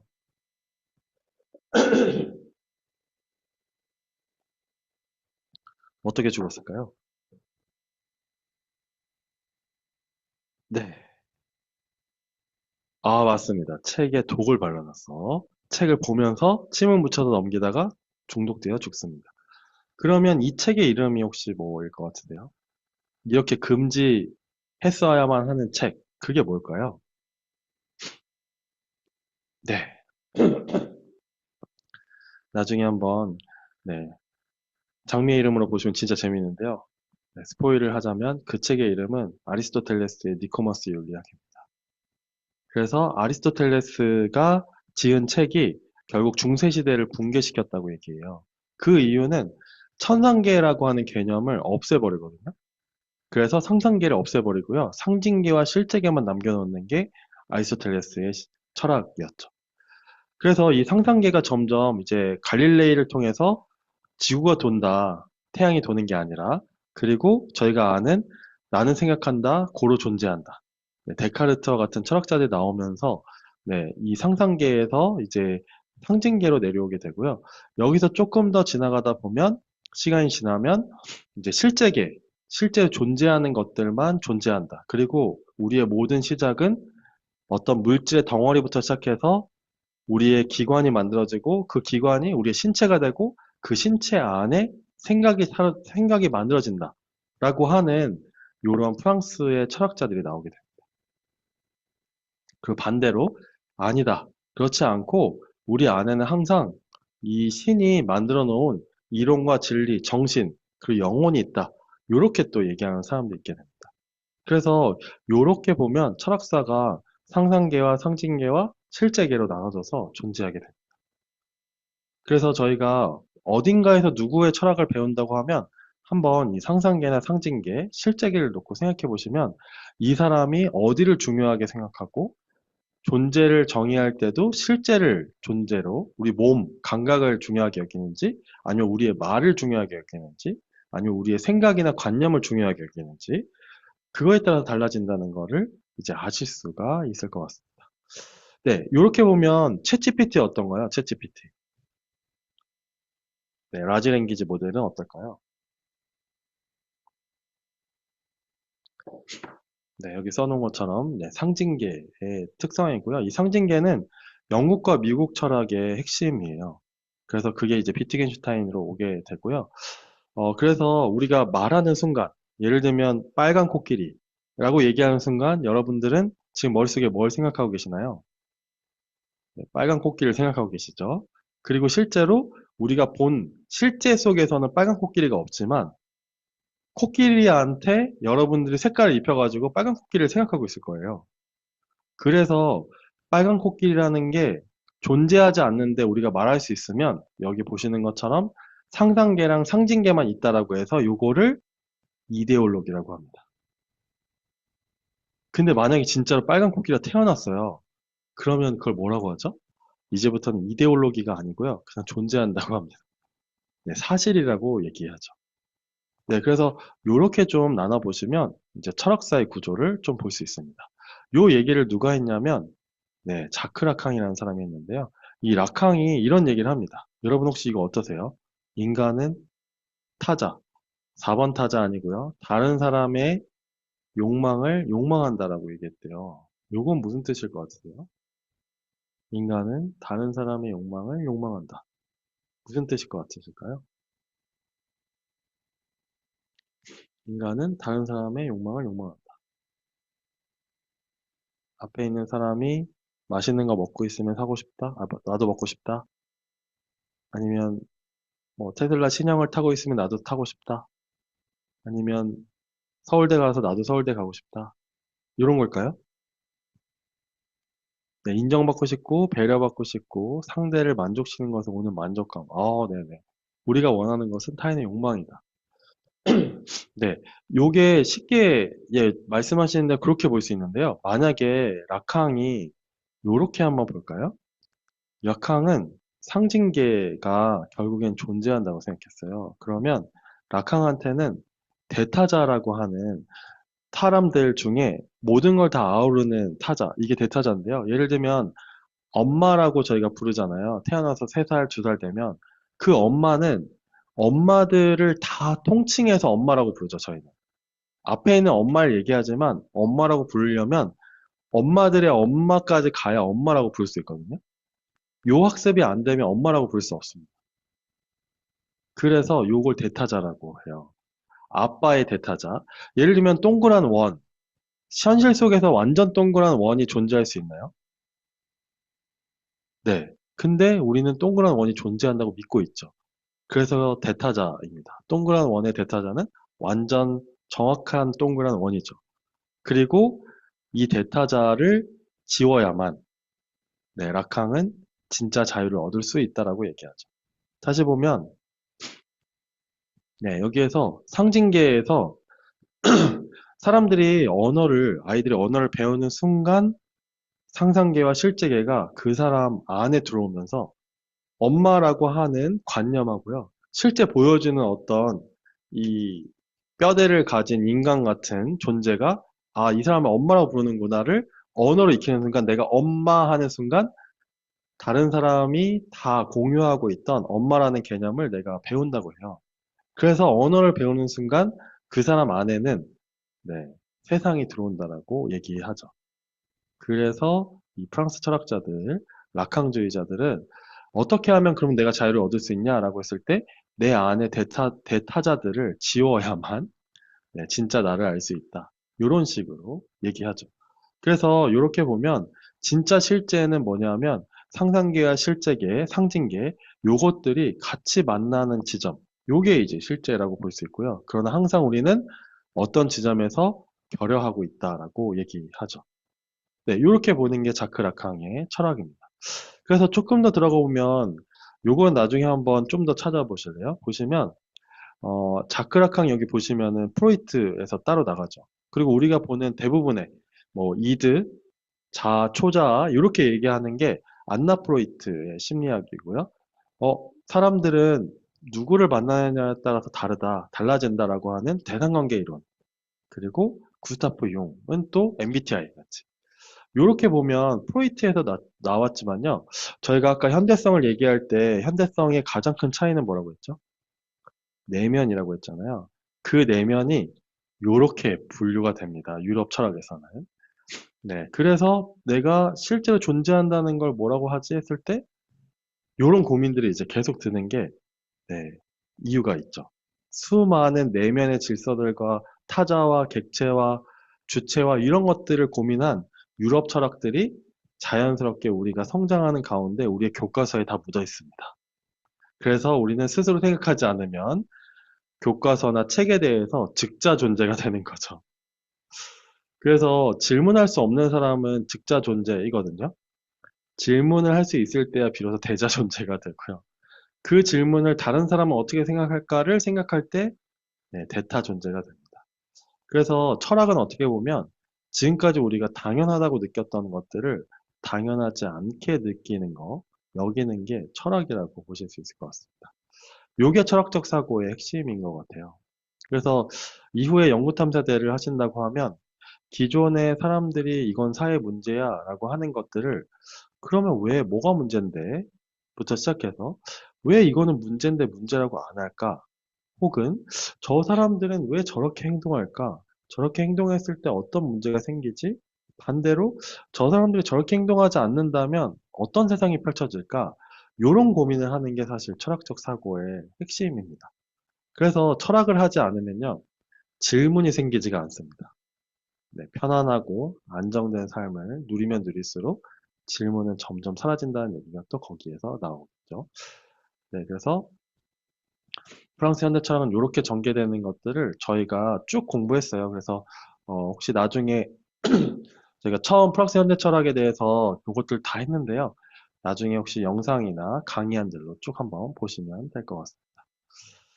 네. 그리고 저희가 중국 현대철학도 이렇게 상상계와 실제계, 상징계로 쭉쭉 봤고요. 이렇게 한번 정리해 볼까요? 보시면 고대 중세 시대에는 상상계가 엄청나게 많았다가요. 이제 계몽주의 이후에는 상상계가 엄청 줄어들고 상징계, 중간에 상징계가 엄청 늘어났다가 현대에는 네, 실제계, 실제 우리가 존재하고 물질들, 요걸 가장 잘 표현하는 게 자본주의죠. 자본주의가 막 발전하게 되고요. 그리고 시간이 지나서 지금은 어떤가요? 네, 언어, LLM 모델이 나오면서 언어 자체, 문학, 말, 대화 이런 게 매우 중요하게 됐죠. 그거를 한번 우리의 삶으로 한번 볼까요? 우리의 삶으로 보면 예를 들어서 제가 이렇게 가져왔는데요. 처음 시작할 때는 어린아이라면 이렇게 마이너스 네, 경험도 부족하고 몸집도 작다가 15살, 뭐 30살 이렇게 되면은 네, 엄청나게 생각도 많아지고요. 말도 많이 하고요. 실제로 내가 경험하는 것도 많고요. 네, 여러 가지 관계를 맺으면서 몸집도 불어납니다. 그러다가 40, 50, 60, 70 정도, 80 정도가 되면 이제 생각도 사라지고요. 네, 몸도 되게 누추하게 되고요. 말도 사라집니다. 그러면서 이 세상에서 이제 사라지죠. 이렇게 상상계, 실제계, 상징계로 볼 수가 있죠. 혹시 그러면 여기에서 영혼은 어떻게 될까요? 영혼. 영혼도 실제하나요? 네. 실제한다고 믿으시면, 네, 유신론자이시면서, 네, 저는 교회를 다녀서 저는 믿고 있거든요. 네, 이렇게 또 달라지죠. 귀신을 믿는 것도 영혼을 믿는 거이긴 합니다. 네, 어쨌든 이렇게 볼 수 있습니다. 그래서 아까 좀 정리하자면 제가 말씀드렸던 철학사를 이렇게 좀 정리해 보실 수 있을 것 같아요. 그래서 어떤 철학자들을 보느냐에 따라서 이 철학자가 상상계에 더 집중하고 있는지, 실제계에 더 집중하고 있는지 생각해 보시면 상상계에 있는 사람들일수록 사람들의 생각이 중요하잖아요. 그래서 어떻게 이 생각을 공유하고 정리하고 법으로 만들 거냐라고 하는 사람도 있고요. 반대로 여기에 모여 있는 사람들 자체가 중요하다. 모이는 것 자체가 중요하다. 이렇게 생각할 수 있어요. 그래서 보통은 위로 이렇게 위로 가면은 시스템을 만드는 사람이 되고요. 아래로 가면 무브먼트, 운동을 만드는 사람이 됩니다. 여러분들이 여러분의 삶을 내가 좀 더 움직이고 뭔가 활동하자라고 하면 요 아래쪽으로 가고 계실 거고요. 아니야, 뭔가 좀 정리하고 내 루틴을 좀 만들어서 내 생각들을 좀 잘 정리해야 될 것 같아. 라고 하면 이렇게 상단계 쪽으로 갈 수 있고요. 아니야, 모든 건 다 글로 남겨놔야 돼. 요렇게 생각하신다면 이 상징계 쪽이 좀 더 가까울 수 있습니다. 저는 이제 그 브런치에 여러 가지 글들을 남겨서 이제 드디어 2999개까지 쓰게 됐는데요. 요걸 이제 네, LLM이 저를 많이 좋아하더라고요. 그래서 여러 가지 강의들을 넣으면 다 만들어 주더라고요. 여러분들도 한번 써보시기를 적극 추천드리면서 다음 질문으로 한번 넘어갈까요? 어, 네, 철학에 철학이라고 하면 이제 꼭 필요한 요소가 있는가?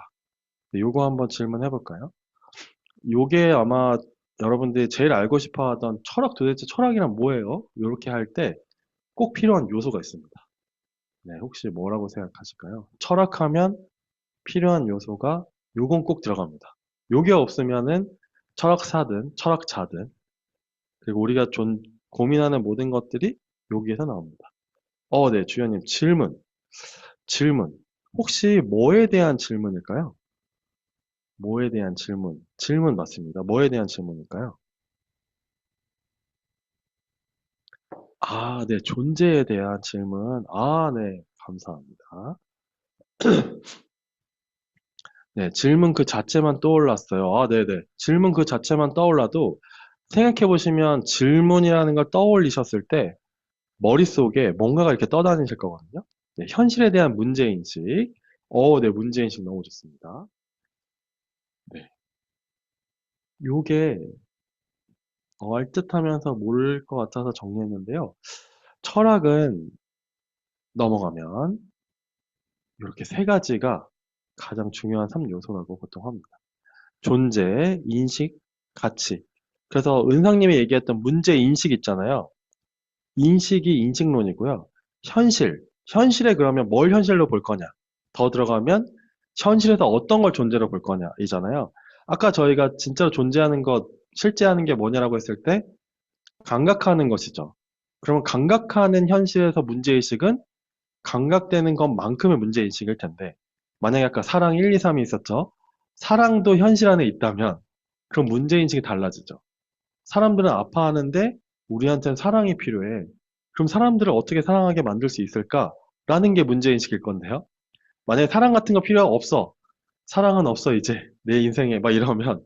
현실에 사람들이 아파하면 뭐라고 인식할까요? 뭐, 그럴 수도 있지. 이럴 때도 있고 저럴 때도 있어. 이렇게 되는 거죠. 네. 그래서 이 존재론으로 보면은 세 가지의 존재론을 생각할 수 있는데요. 첫 번째는 세계는 어떻게 존재하는가? 세계. 두 번째는 나는 어떻게 존재하는가? 그러면 세 번째 질문은 세계 속에 나는 어떤 존재인가? 요게 철학에서 얘기하는 존재론의 핵심입니다. 온톨로지라고 하고요. 이 온톨로지가 혹시 팔란티어 혹시 아시나요? 네, 요즘 주가 엄청 뜨고 있는 팔란티어. 팔란티어의 네, 그 CEO가 알렉스 카프라는 사람인데 그 사람이 독일 베를린 대학에서 철학을 전공했어요. IT 회사인데. 그래서 그 사람이 만든 게 온톨로지 시스템을 만들었습니다. 어떻게 만드냐면 지금 제가 얘기했던 거 있죠. 세상에 존재하는 모든 것들을 다 존재론으로 찍어서 이번에 이란 공격할 때 미국에서 온톨로지 시스템이 깔린 팔란티어 시스템을 썼거든요. 거기에 엔트로픽 모델을 썼어요. 클로드 모델을. 두 가지를 합치니까 어떻게 되냐면, 예를 들면 이란 평지에 존재하는 것들이 뭐가 있을까요? 이란에, 호르무즈 해협 근처에 뭐가 존재할까요? 여러분들이 레이더를 돌린다고 하면 뭐가 존재할까요? 호르무즈 해협에 배, 그렇죠. 마을, 그리고 미사일, 사람, 산, 그렇죠. 여객기도 날아다니겠죠?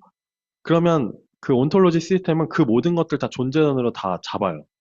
그리고 그것들의 연결고리를 다 몇 정도의 연결고리, 관계를 가지고 있는지를 다 계산합니다. 실시간으로.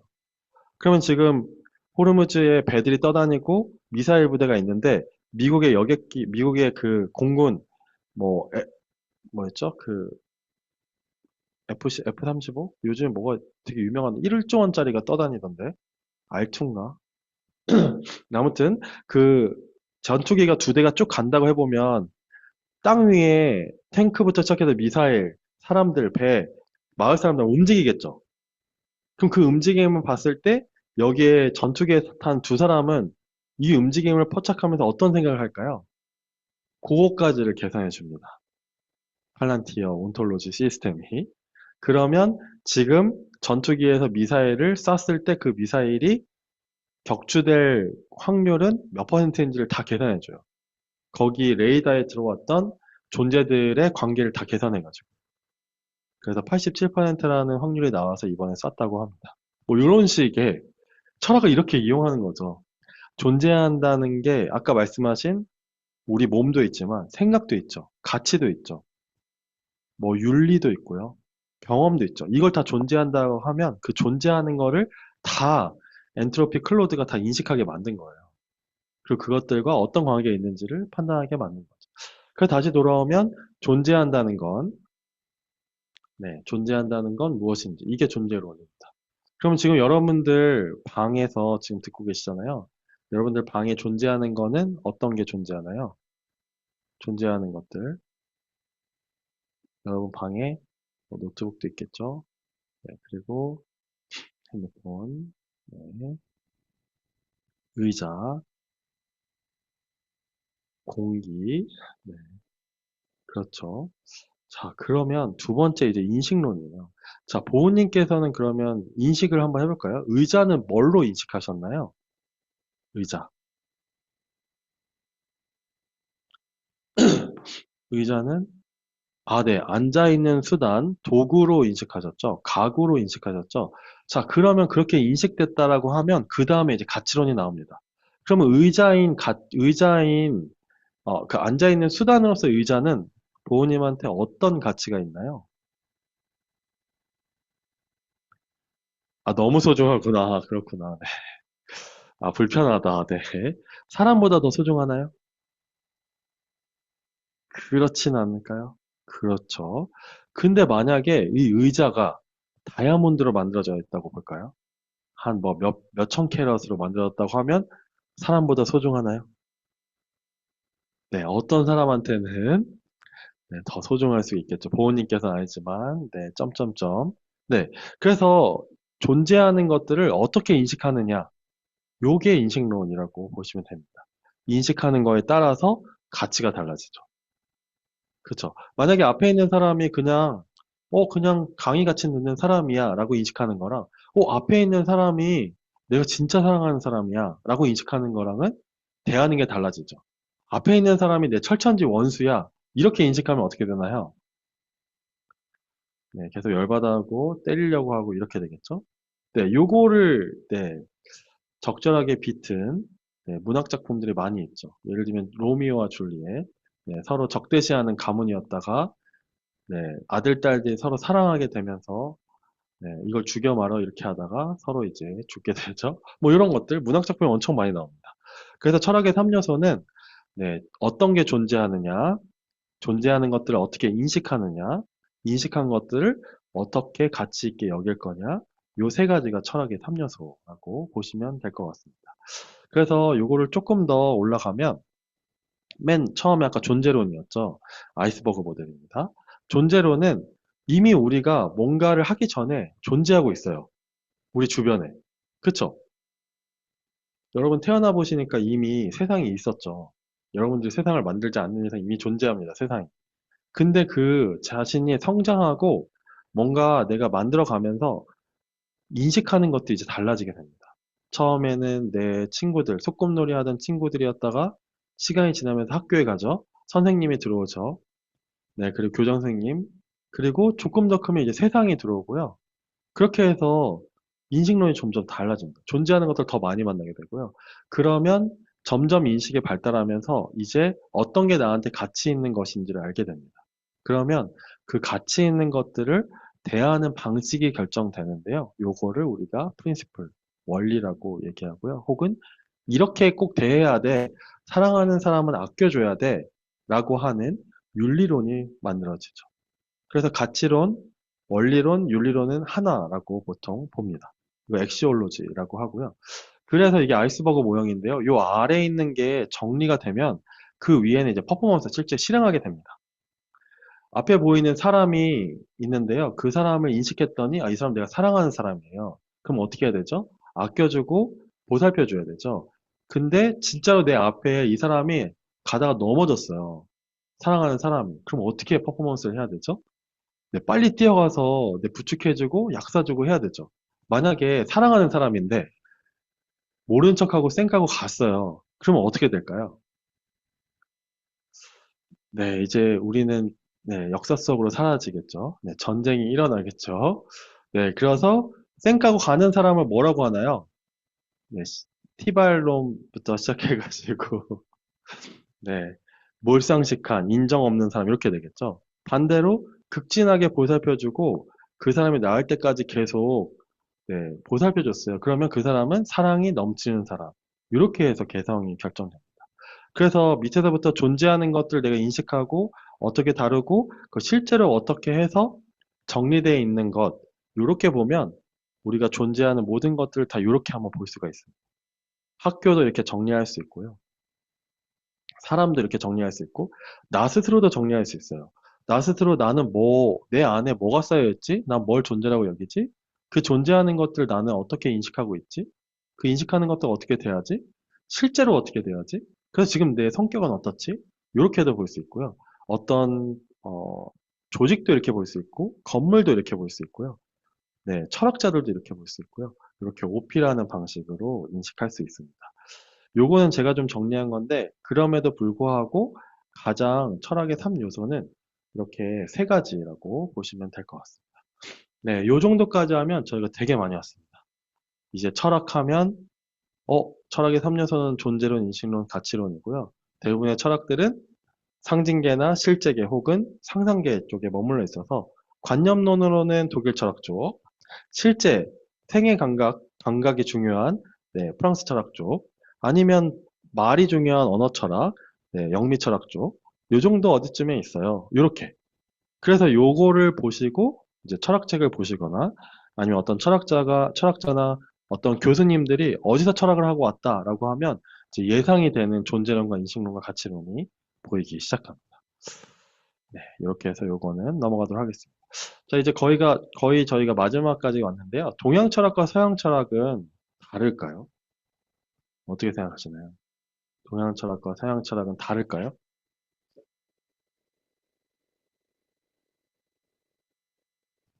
어떠세요? 지금 저희가 서양 철학만 알아봤거든요. 동양 철학은 좀 뭐가 다를까요? 아, 네, 부모님께서 기억하고 계시는군요. 네. 한의학과 의학, 그렇죠. 이재마의 사상의학, 뭐 이런 것들. 네. 보시면 김상봉 교수님이 전남대 철학과신데 서양 철학의 역사는 한마디로 말해서 나르시스의 역사가 아닌가 한다. 그것은 자기 자신과만 대화할 줄 알았지 타자와 대화할 줄은 몰랐던 철학이다. 그래서 김상봉 교수님은 이 나르시스의 꿈이라는 책에서 네, 홀로 주체성이라고 얘기합니다. 그래서 서양 철학은 네, 모나틱이라고 하는데요. 라이프니츠가 얘기한 개념인데 독단적으로 독립적으로 존재할 수 있는 존재를 모나드라고 하는데요. 이 모나드를 기반으로 해서 아까 저희가 보셨던 자유주의적 개인주의자들의 생각이 서양 철학이다. 이렇게 이제 김상훈 교수님 보고 있고 반대로 동양 철학은 관계론적이어서 서로 주체성을 가지고 있다라고 얘기합니다. 이거 아까 저희가 봤던 공동체주의자랑 비슷하죠? 네, 그래서 동양 철학은 이렇게 좀 서로 주체성으로 보는 관점들이 좀 더 많이 있습니다. 그래서 서양 철학의 특징은 원자론, 네, 세계는 독립돼 있고요. 영어로 개인을 뭐라고 하죠? 영어로 개인을? 영어로 개인을 individuals라고 하죠. 네. 여기서 보시면 divided가 나누다라는 뜻이잖아요. 그래서 individed여서 나눌 수 없을 때까지 나눈 게 개체, 그걸 개인이라고 부릅니다. 그래서 이 언어 안에 이미 여기 원자론적 세계관이 들어있죠. 그리고 그 안에는 논리적으로 사고한다라고 하는 현대성의 개념이 밑으로 탑재가 되어 있습니다. 반대로 동양 철학은 만물이 연결되어 있어서요. 부분보다 전체가 조화롭고 균형이 중요합니다. 그리고 현실 속에서는 실천이 되게 중요하고요. 네, 그리고 진리를 깨닫기보다는 오히려 득도한다라고 하죠. 네, 그래서 서양은 화음을 넣어서 도레미파솔라시도 이렇게 한다고 하면 우리나라 그 판소리는 어떻게 하죠? 득도하게 되면 네, 음이탈 같은데 완전 그걸 초월해 버리죠. 이런 방식으로 나가는 차이들이 있습니다.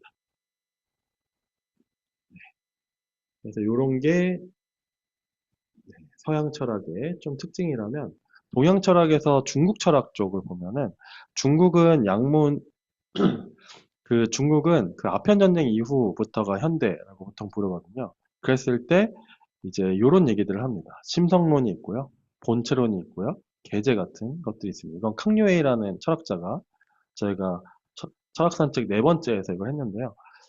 심성론, 마음이 제일 중요하다.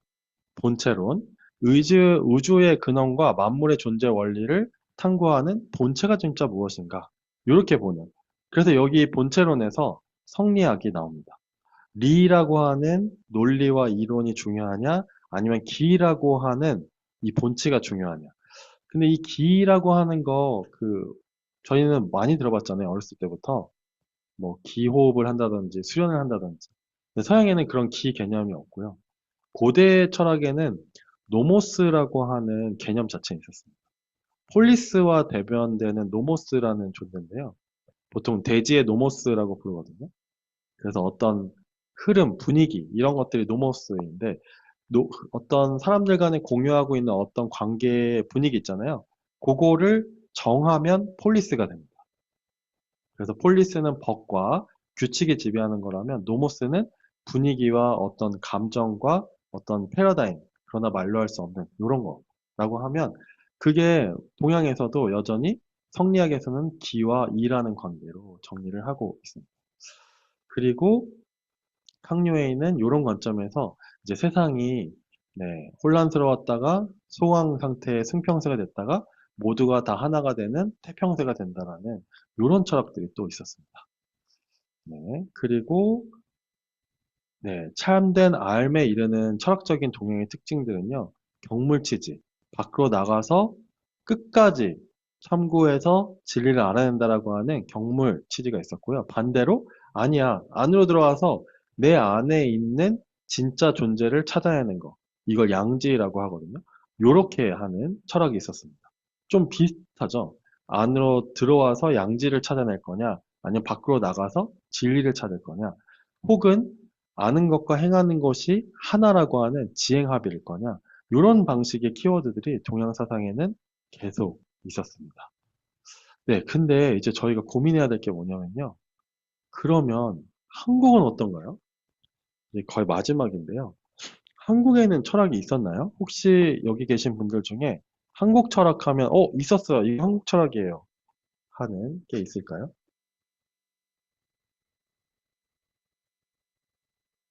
한국 철학. 한국 철학. 뭐가 있을까요? 한국 철학. 아, 네. 동학사상. 아, 네네네. 동학사상.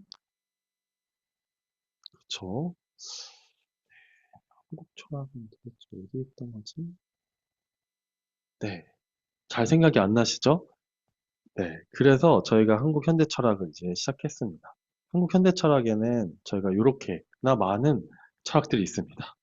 아까 말씀하셨던 동학, 네, 최재우의 동학이 있죠? 시천주 인내천, 그리고 성리학적 질서에 대해서 반기를 들었던 실학적 인간관이 있죠. 그리고 나철 선생님의 대종교가 있었고요. 네, 단군 신화를 중심으로 한 단군을 중심으로 한 단군교, 대종교가 있었고요. 방금 얘기했던 양지를 중요시하는 양명학이 있었고요. 민중 중심의 신채호 선생님, 휴머니즘, 위기철학, 국가철학, CR 사상까지 해서 우리나라에는 이렇게 많은 철학들이 있었습니다. 여러분, 그러면 왜 이런 우리나라 철학이 있었는데 우리는 없다고 생각할까요? 그리고 이거 배워본 적도 없으시죠? 박치우나 신남철 이런 분들은 다 월북하셔가지고 우리나라는 전해지지도 않았습니다. 혹시 왜 이렇게 됐을 것 같으세요? 저희가 이제 이게 끝나고 다음 시간 3월 28일 날 시작할 때 이제 신채호 선생님부터 시작하는데요. 그 이유가 이제 나옵니다. 왜 우리나라에는 이렇게 철학이 많았는데 왜 철학이 없다고 생각했을까? 그 시작은 누구부터일까? 이게 바로 김부식의 삼국사기부터 시작합니다. 네. 그러한 재밌는 얘기는 3월 28일 날 해보도록 하고요. 네. 요렇게 한번 가볼까요? 혹시 니시야마네라고 하는 사람 혹시 들어본 적이 계신가요? 지금 철학이라고 하는 단어를 처음 만든 사람이 니시야마네예요. 그래서 1868년 일본에서 메이지 유신을 시작할 때 이 니시야마네는요, 모든 서양의 단어들을 다 한자로 바꾸고요. 그걸 다시 일본어로 바꿉니다. 그래서 우리나라에서 쓰는 많은 현대어들이 이 니시야마네의 번역어를 쓰기도 합니다. 그리고 또 반대로 후쿠자와 유키치라고 하는 사람은 이제 법과 제도 질서를 만들어서 네, 메이지 유신을 성공시켰죠. 그래서 후쿠자와 유키치와 니시야마네가 만들어 놓은 세상 속에서 아직도 대한민국은 많은 부분 살고 있습니다. 그렇게 된 이유는 뭘 것 같으세요, 여러분?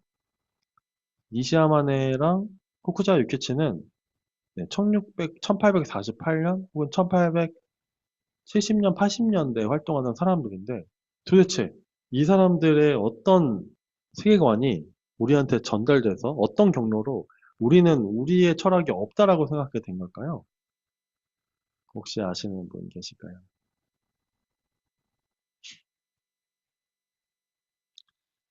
네, 혹시 윤상님 아시나요? 네. 그 이유는요, 요 책 정말 제가 진짜 너무 재밌게 읽는 책인데요. 제국대학의 조선진이라는 책에 보면요, 되게 자세하게 나와 있습니다. 제국대학을 세우고요, 제국대학의 1000명 정도가 1800년 후반부터 1900년 중반까지, 그러니까 우리나라 광복되기 전까지 제국대학을 다니는데요. 대부분은 네, 최대 수능형이어서 관료인이나 법조인이 돼서 어디로 왔을까요? 서울로 와서 조선총독부에 일을 하게 되고요. 그리고 나머지 거의 3분의 1은 어디로 갔을까요? 네, 만주로 가셔서 독립운동을 합니다. 그리고 나머지는 과학이나 공학에, 농학에 집중하면서 네, 대부분 이런 분들은 김일성 종합대학으로 또 넘어갑니다. 그래서 우리나라 말고 북한이 1970년대까지 우리나라보다 잘 살았잖아요. 그런 이유가 여기 전문 지식인들이 북한으로 많이 넘어가서 그렇습니다. 네, 그 이유는 뭘까요? 네, 네, 그 반민특위라고 혹시 들어보셨나요? 네, 너무 많은 이야기 있을 것 같으니까 나중에 한번 찾아보시고요. 이승만 정권 이후에 반민특위가 등장하면서 이제 위에 있던 체제 수능형인 관료인 법조인들이 다시 대한민국 정부를 장악합니다. 그래서 이거에 반대급부로 저희가 보는 박지호 선생님이나 네, 그리고 신남철 이런 분들은 네, 이게 너무 싫어가지고 북한으로 넘어갑니다. 그리고 북한은 1980년대 이후에는 이제 철학이라고 볼 수는 애매하고요. 네, 성군 사상으로 이제 김정일, 김일성 부자의 그 세계가 독재가 열리죠. 그 전까지는 철학이 살아 있었습니다. 네. 그래서 이렇게 조선의 이 학문 체계는요, 사실 서울대가 다 망쳤다고 하죠. 그래서 저희가 신채호 선생님 볼 때 이제 조선사 편수회를 보게 될 건데요. 진짜 어마어마합니다. 진짜 우리나라의 진짜 많은 부분을 망가뜨렸는데요. 그게 지금까지 우리나라 역사 인식에도 네, 넘어오고 있습니다. 네, 그래서 그러면 현대에는 어떻게 우리나라의 공론장이 만들어졌냐? 요게 성호군 교수님이 썼던 그 인민의 탄생, 그리고 국민의 탄생, 네, 시민의 탄생이란 책 세 가지에 보면은 이렇게 인민들이 공론장을 만들고 그 공론장에서 지식인들이 같이 이야기를 하다가 국가 공론장으로 가는 과정에서 일제 침략이 시작되면서 이제 다들 동굴 속의 시민이 돼버렸다. 그 얘기는 요런 관점에서 읽으시잖아요. 그러면 우리나라 그러면 계속 뒀어도 근대화가 충분히 가능했겠는데라는 생각을 할 수 있어요. 근데 요 앞에 있는 3단계가 우리한테는 학습이 잘 안 되거든요. 그렇죠. 보통 국사 배우시면은 마지막에 잘 안 배우시잖아요. 근대사는. 네, 고대사 특히 삼국유사부터 시작해서 뭐 조선 초기 중기까지 배우고 말기 되면 그래서 다 말아먹었대. 어차피 망해야 됐대. 이렇게 배우는데 네, 저희가 이제 조선 삼국사라고 하는 책들을 신처 선생님 책들을 같이 볼 텐데 저도 이번에 보면서 진짜 깜짝 놀랐습니다. 완전 다른 인식들이 시작될 것 같습니다. 어쨌든 조선 말기에는 공론장이 있었지만 일제 이후에 거의 다 사라졌다라는 게 이제 핵심입니다. 그래서 그때 등장한 게 이제 네, 실학파죠. 그래서 중농학파, 네, 농업을 중요하게 할 거냐, 아니면 네, 중상학파, 상업을 중요하게 할 거냐라고 해서 이렇게 인물들이 서로 나뉘고요. 이렇게 새로운 세상을 꿈꾸면서 실학이라고 하는 네, 철학이 등장했죠. 그래서 네, 인물이 사람이 물질과 같냐, 다르냐라고 하는 이런 고민들도 철학적으로 하게 되고요. 그래서 조선 말기에는 이제 조선 말기가 허물어져 가는데요. 이걸 해결하려면 농업을 중요하게 여겨야 되느냐, 아니면 공업을 활성화하게 해야 되느냐, 이런 것들을 실학자들이 아까 저희가 봤던 것처럼 이런 고민들을 이제 하게 됩니다. 그래서 경기도를 중심으로 하는 농업을 중심으로 한 종농학파가 혹은 그 외에 네, 여러 가지 그 유학을 갔다 온 분들이 이제 이용후생학파라고 하는데요. 상업을 발전시켜가지고 빨리 제도를 들여오고 기술을 발전시켜야 된다라는 분이 박지원, 박재가, 유수원, 홍대영 선생님. 이렇게 보면 우리나라에도 철학이 매우 많이 발전해 있었어요. 일제시대 이후에는 그런 철학들이 다 중요하지 않거나 되게 수준이 낮았다라는 걸로 폄하돼서 전하지지가 않는 게 핵심인 것 같습니다. 그래서 철학자들도 이렇게 좀 구분해 볼 수 있고요. 그 다음에 아까 말씀하셨던 동학입니다. 동학에서도 보면 아까 존재론으로 보면 최재우가 만났던 그 천주, 네, 신은 진짜로 존재했고요. 그래서 그 신은 어떤 신인가라고 했을 때 초월되면서도 역사 속에 함께하는 책. 그렇다면 그 신이 네, 우리 안에 있기 때문에 모든 사람은 다 신이다라고 하는 사인 여천, 다른 사람을 신으로, 천주로 생각해야 된다라고 하는 동학 사상이 1800년 후반부에 나오게 되죠. 그래서 저희는 이 동학을 통해서 이런 거, 인간은 누구나 하늘이다라는 얘기들도 같이 이제 하게 되죠. 네, 동학만 있었을까요? 그렇지 않습니다. 동학 이후에 네, 나철 선생님의 대종교가 또 한얼을 중심으로 한 당군과 세검이 우리나라의 이 상상계에 있었고요. 상징계에서는 대종교가 정했던 삼일신고라는 경전이 또 있었고요. 실제로는 대종교는 지감이라는 방식으로 네, 훈련을 하면서 호흡을 통해서 이 한얼림의 길을 받아들이고 다시 독립운동을 할 수 있는 길을 얻게 되는 이런 일들을 대종교가 하고 있었습니다. 그래서 항일투쟁과 대종교는 되게 긴밀하게 연결되어 있고요. 생각해 보시면 이런 한일 투쟁을 더 일어나지 않게 하려면 우리나라 가진 역사나 철학을 또 없애버려야 되잖아요. 그러다 보니까 대종교가 가지고 있었던 이 한얼 혹은 혹시 여기도 좋아하는 분이 계시겠지만 환단고기 같은 책들도 이제 다 위서라든지 잘못된 책으로 폄하돼서 사라지게 되죠. 물론 대종교는 지금 이렇게 제사만 지내는 모습들을 보이지만 원래 대종교의 핵심은 저희가 보셨던 실제계에서 북로 군정사와 같이 독립운동을 하면서 실제를 변화시키는 홍익인간의 개념을 실제로 변화시키는 철학을 가지고 있었어요. 그래서 이런 철학들을 보여주지 못하는 게 이제 대종교의 한계라고도 볼 수 있을 것 같습니다. 그리고 저희가 마지막으로 봤던, 네, 전편의 마지막으로 봤던 배감 박은신 선생님은 여기 보시면 유교가 민중에게 다가가지 못하는 현실을 개탄하시면서 양명학을 통해서 유교를 종교적으로 개혁하고자 했다.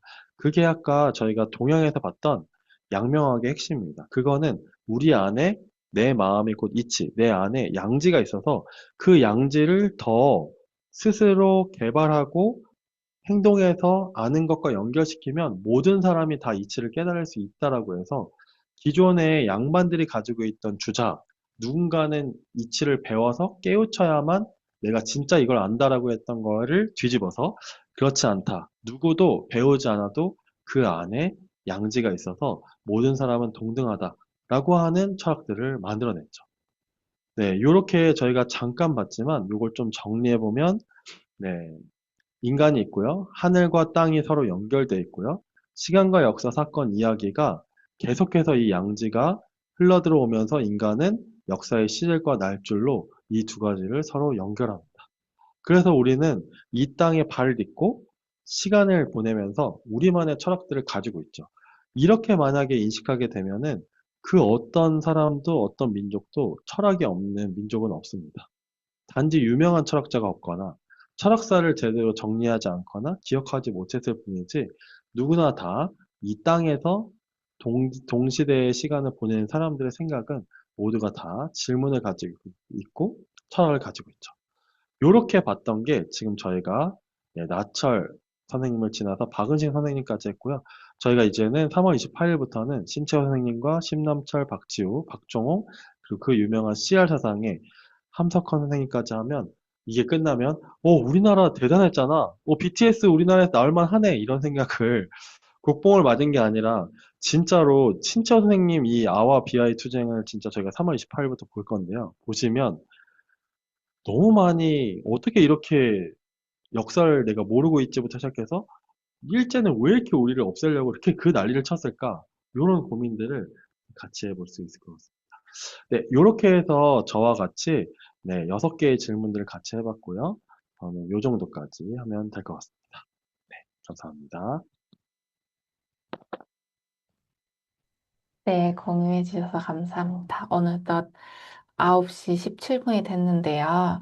네, 그래도 참여해 주신 분들이 끝까지 함께 해 주셔가지고 힘을 내서 할 수 있지 않았나 하는 생각이 듭니다. 그러면 마지막으로 저희가 철학 시즌 6의 하반기, 아까 말씀해 주신 친채호 선생님부터 이제 함석헌 선생님까지의 파트를 3월 28일부터 다음 주 토요일부터 진행을 하게 될 건데요. 그래서 총 5주차로 구성된 내용이 진행될 거고, 저희가 상반기 때 듣지 못했더라도 참여하시는데 지장이 가지 않게 우선 기본적으로 각 챕터별 챕터별 그 모임들은 독립적으로 진행을 하고 그 이전에 발제 자료들이나 강의들은 다 무료로 보실 수 있게 제공드릴 예정입니다. 그래서 상반기 때 함께 하지 못하셨더라도 함께 하는데 무리가 없다라는 말씀 드리고 싶고요.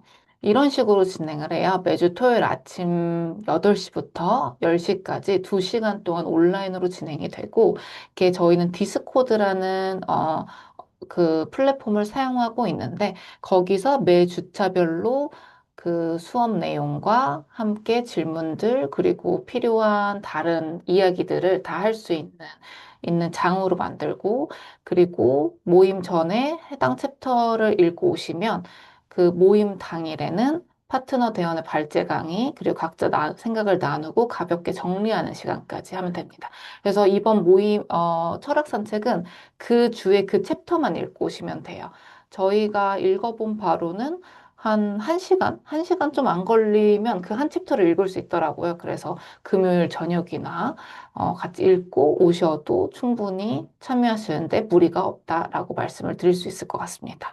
그래서 이렇게 저희 3월 28일부터 시작을 함께 하기 전에 추가적으로 지금 한 13분 정도가 함께하고 있고 더 추가적으로 함께 하실 수 있는 분을 맞이하기 위해서 이런 오픈 세미나를 이번에 기획하게 되었습니다. 그래서 남은 시간 동안은 혹시 궁금한 거나 참여에 있어서 질문이 있으신 분들한테 질문을 받으면서 따로 없으시면 오늘 이제 오픈 세미나는 마무리하려고 합니다. 지금 윤상님께서 채팅창에 그 시즌 6 지원서를 보내드렸거든요. 그래서 이것도 참고 부탁드리고 이번 모집은 23일까지 진행됩니다.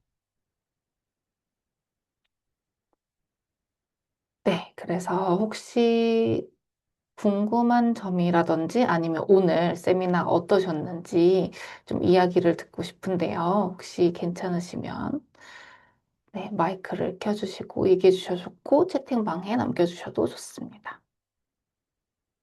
저희가 이제 그 철학 산책을 할 때는 아침 8시부터 10시까지 진행을 할 때 이런 식으로 대화를 하면서 해가지고 시간이 되게 빨리 가긴 하는 것 같아요. 그래서 8시에만 참여를 해주시면 늦잠 자지 않는 한. 토요일 아침 8시라는 점이 좀 부담스럽긴 하지만 그래도 가장 가치 있는 시간을 보낼 수 있다고 말씀드릴 수 있을 것 같습니다.